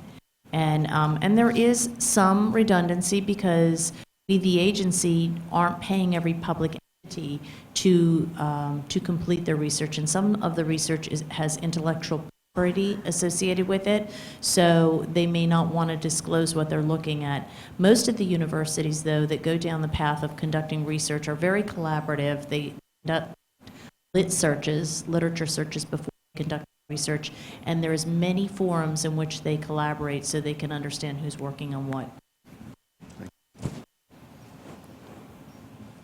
I was going to say, let me add on to that. I'm Al Bruner. I'm also with the FAA. The other part of that public aircraft function side of it comes into the governmental function part of it. You have to be doing a governmental function to be a public aircraft operator. Research, one of the things under the statute is aeronautical research, and that is where it lies. Not all research necessarily is a governmental function. So you may have a research that is not related to a public function, like researching how pipes leak on a oil and gas platform. That's not necessarily a governmental function, perhaps, okay? That's not a great example, I'm sorry, but just be aware that that's the case in terms of getting that. So you may need an exemption, for example, for some research. Other research can be covered under the list, and the statute is 40125, and it lists public functions. It's not all inclusive. Other things that can be in research, like agriculture, for example, comes under the biological and geological resource management kind of guise, if you will. That is considered a public function. So it sort of depends, and you have to get a case-by-case basis adjudication on your particular function. Thank you. And that's Al Bruner with the FAA, correct? Thank you. Another question that came in through social media, the person said, I saw 60 Minutes, that Amazon, I saw that 60 Minutes too, is planning to deliver packages to people. The FAA has issued them a 333. How do I know that I'm safe with them flying? The 333 exemption that has been issued to Amazon was not to carry packages.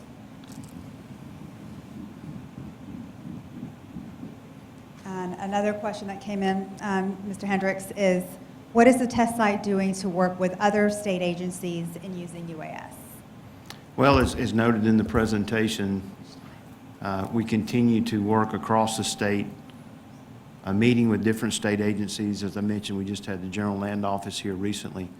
We're running into a lot of challenges from the state agencies relative to exactly what they need to do and what type of UAS they need to utilize. And when we discuss with them their detailed business case, we learn more and more about and help them determine what type of aircraft and what type of sensors to use. The process that we've used to date is to establish a memorandum of agreement. So any other state agencies out here that want to work with us will probably initiate the process of discussion and move towards a memorandum of agreement of operations.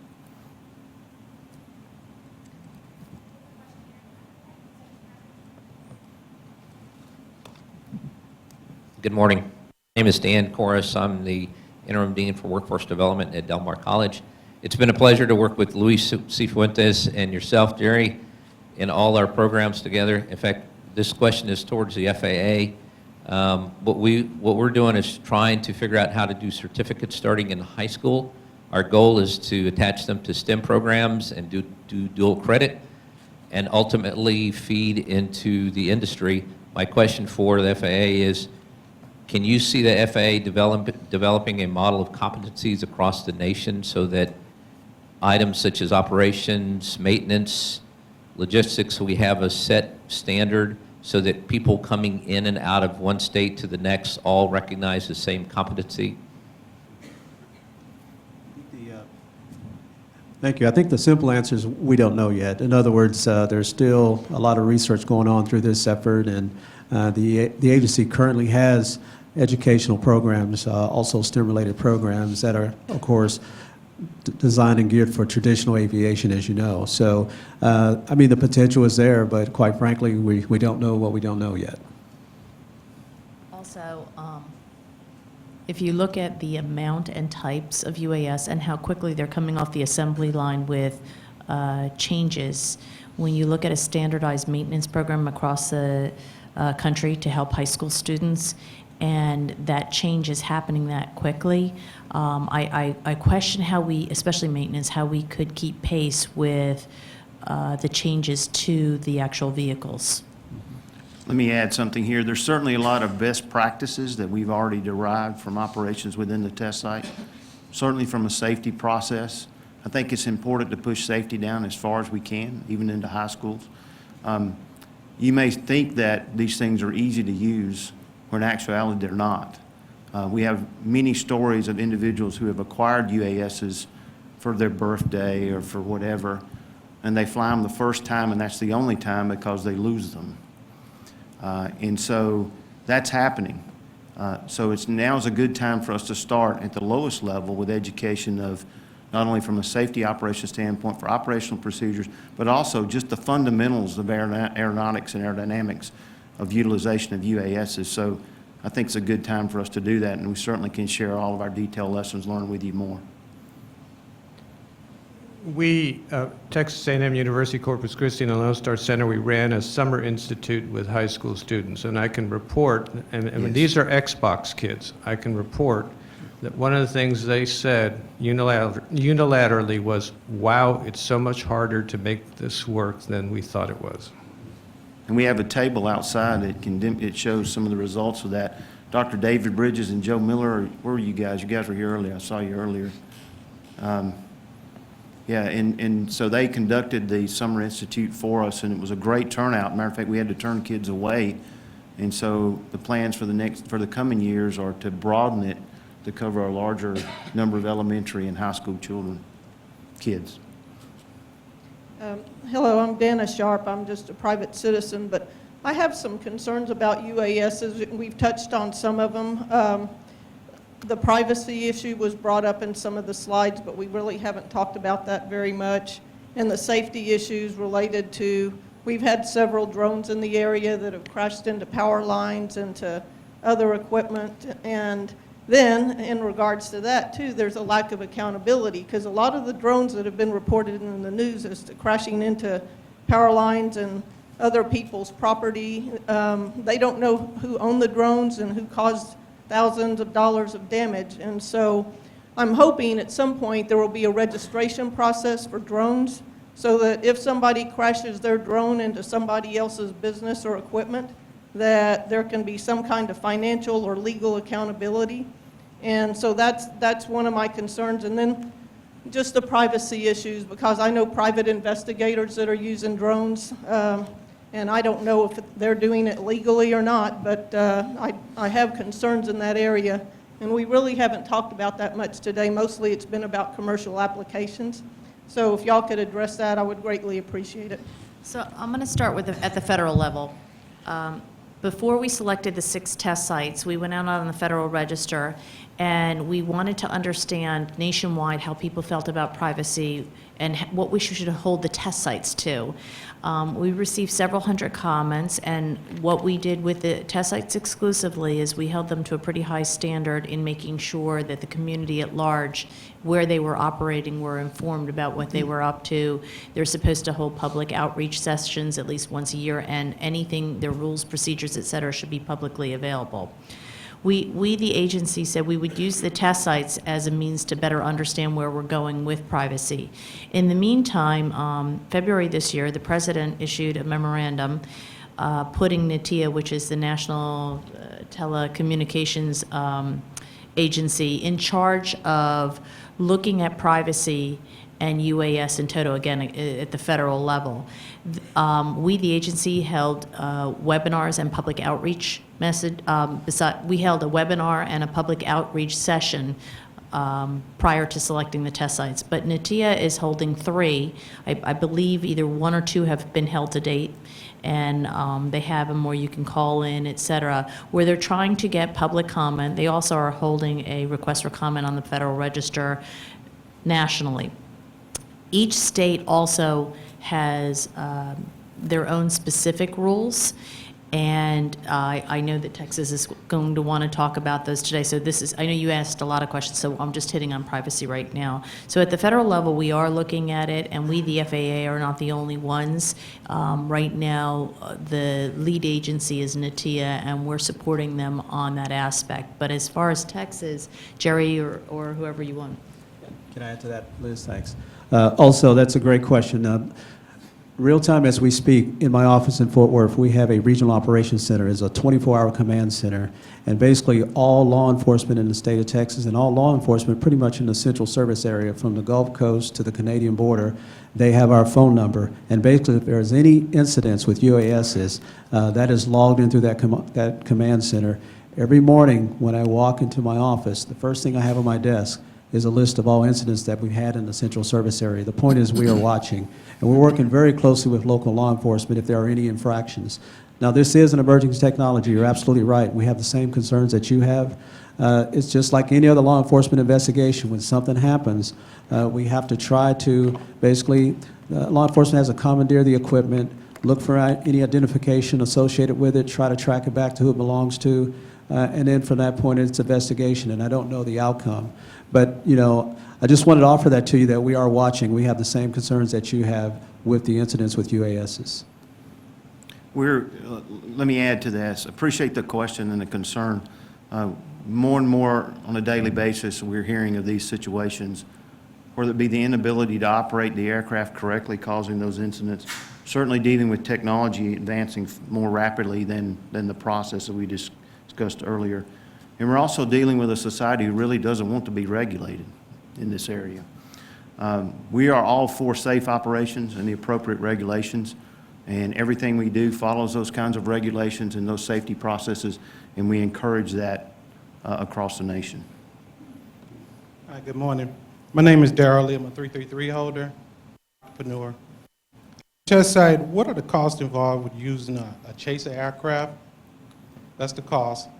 And if a research company come in, bring their own or hire an outside source to use another chaser aircraft for the visual line of sight rule. Okay, I can answer that question. I have a chart coming up in a few minutes that's going to address that. You can, in fact, bring a chase aircraft to support your testing with the test site.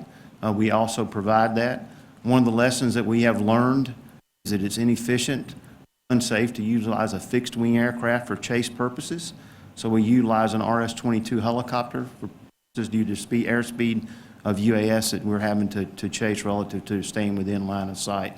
The cost is relative based on whatever your particular mission or test that you'd like to do. If you're doing for demonstration purposes, understanding how to utilize the aircraft, understanding and trying to apply it to a small part of your business case, just seeing if a UAS can be applied to your business case, it's less expensive.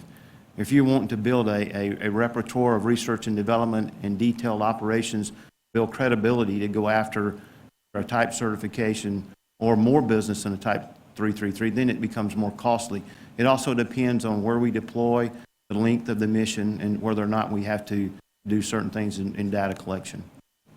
And what's the cost involved? So those are the costs. Those are all the cost variables that are involved. We can't quote that it's X dollars per hour because it varies based on the requirements that are involved. This wraps up the time for the question and answers, but if you have a question that you still want to ask, you can do that by going to hashtag #AskLSUASC, and I'm sure the panelists will try to get those questions answered. Now turning it back to Jerry to speak about the way forward. Okay, unfortunately, I've been informed that our main projector is not going to support the rest of the presentation. So there's a projector in the back. You can briefly glance at that if you'd like. But this is our way forward. So for the next 15 minutes or so, I have a few charts to talk about the way forward. We will continue to provide assistance to the industry, whether in planning or in operating or evaluation. We will engage industry and local, state government, and federal government for funding opportunities. We will continue to expand our distributed research environment, mature our Mission Control Center, develop more mobile mission command centers, establish more range operation centers across the state.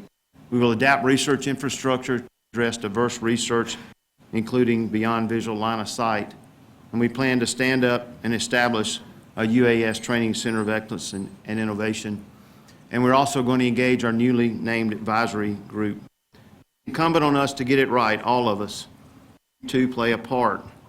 As a movement, we should all ask UAS regulations that assure a safe national airspace, all of it, from ground up to thousands of feet.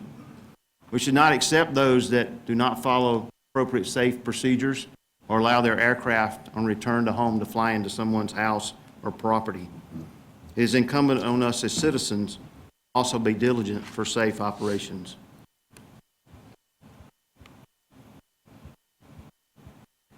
Plan, operate, and evaluate. We can support on FAA coordination, co-development, adding your notice to airmen, which identifies where we're operating and when we're operating.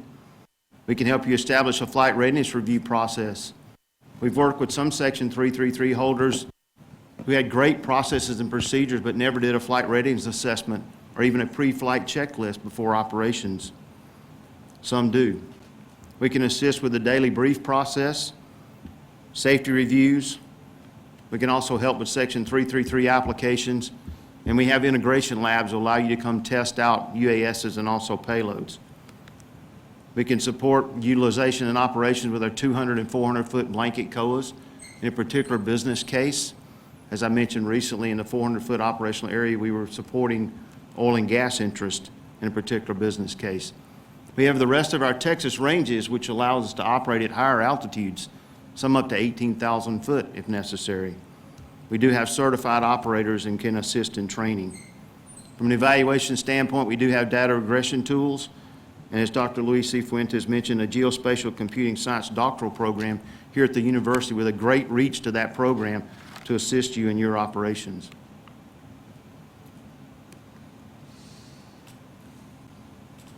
How do you do business with the Lone Star UAS Center? Basically, it's a fairly simple process and fairly straightforward. First is to contact us. We're going to give you some of that information today. We'll prepare what's called a non-disclosure agreement to protect you and your assets and research that we're going to do and what you're going to conduct as well. And we'll conduct what's called a trust meeting, a test site resource utilization strategy team meeting, where we will ask you a detailed set of questions about your particular business or your mission case so that we can make sure that we give you the right investment profile and statement of work to support your operations. We will finalize a range user agreement with you, which will protect you from your operations and us as well, and we'll conduct missions and help you analyze data. So from a cost perspective, the overall mission cost is dependent on many factors and not one size fits all. As complexity increases, of course, costs will increase, whether from a logistics standpoint or whether location of operation, the type and size and complexity of your aircraft, type and size and complexity of your payloads, the amount of data processing that would be required, what security requirements are involved. And in some cases, in your business case, you may want to protect all the operations, and we know how to do that. When we first started working BNSF Railway, they were identified as customer 502. We give all of our customers customer numbers up front because they're allowed to protect their business case. Only ones that we talk about are the ones that have given us the ability and freedom to talk about. Whether or not airworthiness evaluation is required, the type and amount of training that may be required, the maturity of the safety and the operational procedures, the experience and qualifications of your team working with us, and the nature of the mission, whether it be from the duration and the frequency of operation, and whether or not we have to have chase aircraft for visual line of sight support and visual line of sight operations. It does add a cost to the test. The less expensive approach is a simple demonstration within visual line of sight with smaller, simpler aircraft where pilot's license is not required. Little or no data processing may be required, mostly a demonstration, no training. You can utilize existing COAs. One of the things that we have is the ability underneath our broad area COAs to operate any small aircraft under 55 pounds. We'll certainly put it through an assessment process, but our COAs are agnostic to the aircraft that operate there. Where the client already has mature and safe operational procedures. The most expensive, of course, is to conduct beyond or larger aircraft beyond visual line of sight. And we've used that term multiple times, and beyond visual line of sight means different things to different people. Some think it means just flying away from the ground control station, out of sight. And in the case where we fly larger aircraft and we daisy chain ground observers or chase aircraft, that becomes a little more expensive for those larger, more capable aircraft. Pilot's license is required. We make sure that you have the appropriate license requirements. We go through a process with you, including a safety process, which includes a safety evaluation board evaluating your operation, your aircraft, your requirements of your operator. We also do an independent safety review board of operations in that case. Maybe there's a substantial training requirement, or we have to go get a COA. For us to assist in getting a COA for your particular business case does cost. There's cost involved. We have to do an airspace analysis of that area. We want to try to turn in a COA application with no errors in it. We want to do our due diligence on the aircraft, making sure that it meets all the requirements. And if you need help in maturing your safety process, that also adds cost. Kind of a complicated chart here, but this is our nodal-based command and control architecture that we've developed. It starts, as many have mentioned, with our Mission Control Center. It's easily expandable to support multiple range operations centers. We already have a range operations center up and running at Chase Field at Charles R. Johnson Airport in Port Mansfield. We're expanding to other parts of the state of Texas, the Range Operations Center. We also have mobile mission command centers, which carries our ground control stations, and we can communicate with those to the Mission Control Center here in Corpus Christi. We can also support disparate operations, whether it be to disparate UAS or disparate UAS traffic management systems. Because you see, NASA's not the only one that's developing UAS traffic management systems. Some commercial entities are also developing UAS traffic management systems.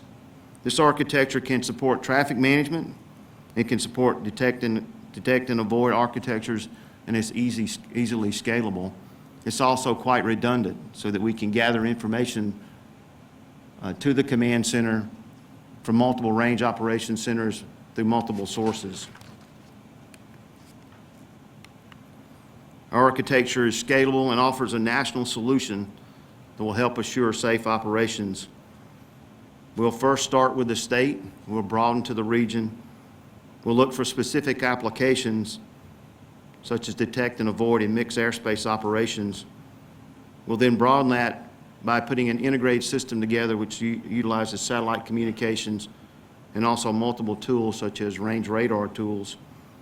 And then we'll extrapolate that for the ability to be able to move across the state, across the nation. We stand ready to expand this architecture and to support all types of operations. We've talked a little bit about research and beyond visual line of sight. We have the tools, architecture to support a phased approach to beyond visual line of sight research. First, we operate using our command center and display daisy chain and our daisy chain visual observers. And as we add more and more operations, we will allow line of sight to be lost by our visual observers, but yet we'll always have eyes on the aircraft in our Mission Control Center. During that time, we'll maintain situational awareness, and we'll also have aircraft video that will be available in the Mission Control Center. We're not there yet. We're not going to do that tomorrow, but it is a process that can be expanded to allow us to do beyond visual line of sight. I'm also very excited today to make an announcement on behalf of the Lone Star UAS Center of our advisory group members. Of our advisory group members, we have Nancy Archuleta, which is a business executive. Mike Gallagher, former FAA Airworthiness and FAA Senior Executive. Keith Graff will be on our advisory group from the Office of the Governor. The Honorable Kay Bailey Hutchison, former U.S. Senator from the state of Texas. Dr. John Mockford, Vice Chancellor of Research from the Texas A&M University System. Dr. Ellen Ochoa, former astronaut and current Center Director of the Johnson Space Center. And Emil Pena, President and CEO of the Houston Clean Energy Park, and also worked in the Clinton administration. To guide us along the way, we're excited to have these members, this advisory group, as a part of what we're doing, to provide expert guidance on unmanned aerial systems, technologies, unmanned aircraft systems, technologies, best practices for state, federal, and international research and development and business opportunities. They'll also support us in higher education market penetration in the area of unmanned aircraft systems. The advisory group will assist the leadership of the Lone Star UAS Center in forecasting strategic opportunities and addressing relevant operational topics. Will the advisory members raise their hand to be recognized or stand up for us, please, that are here?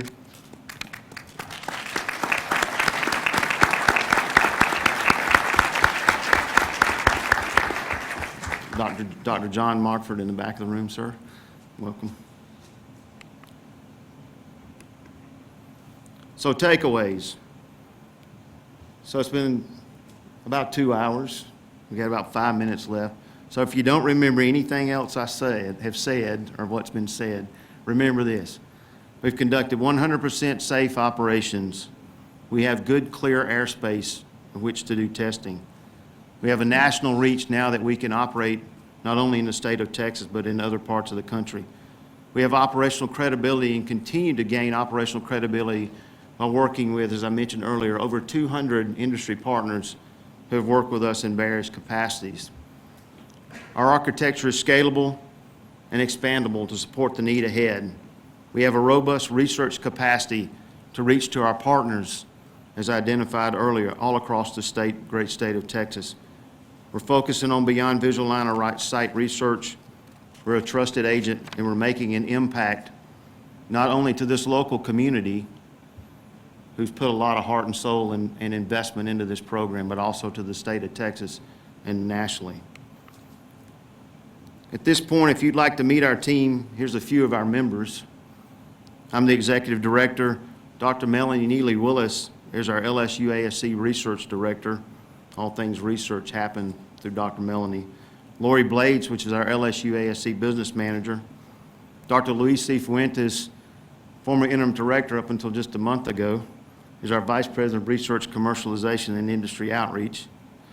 Joe Henry is our LSUASC Commercialization and Outreach Director, and Tom Frierson, which you met, is our Safety Officer.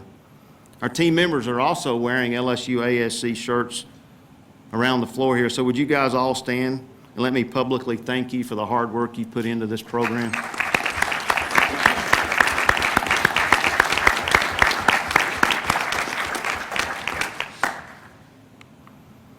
And it wouldn't be complete without thanking our FAA.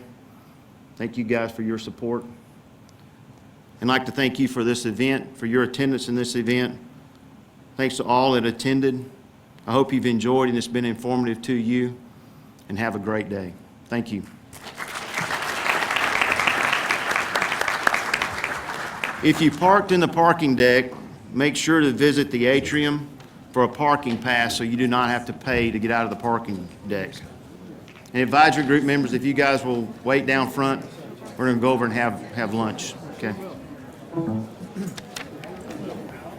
Thank you so much. All right, Jerry, thank you, sir. Appreciate it. Yeah, All right, good job. yeah, thank Good job.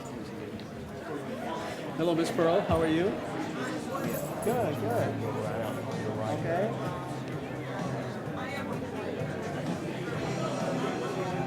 Okay, okay.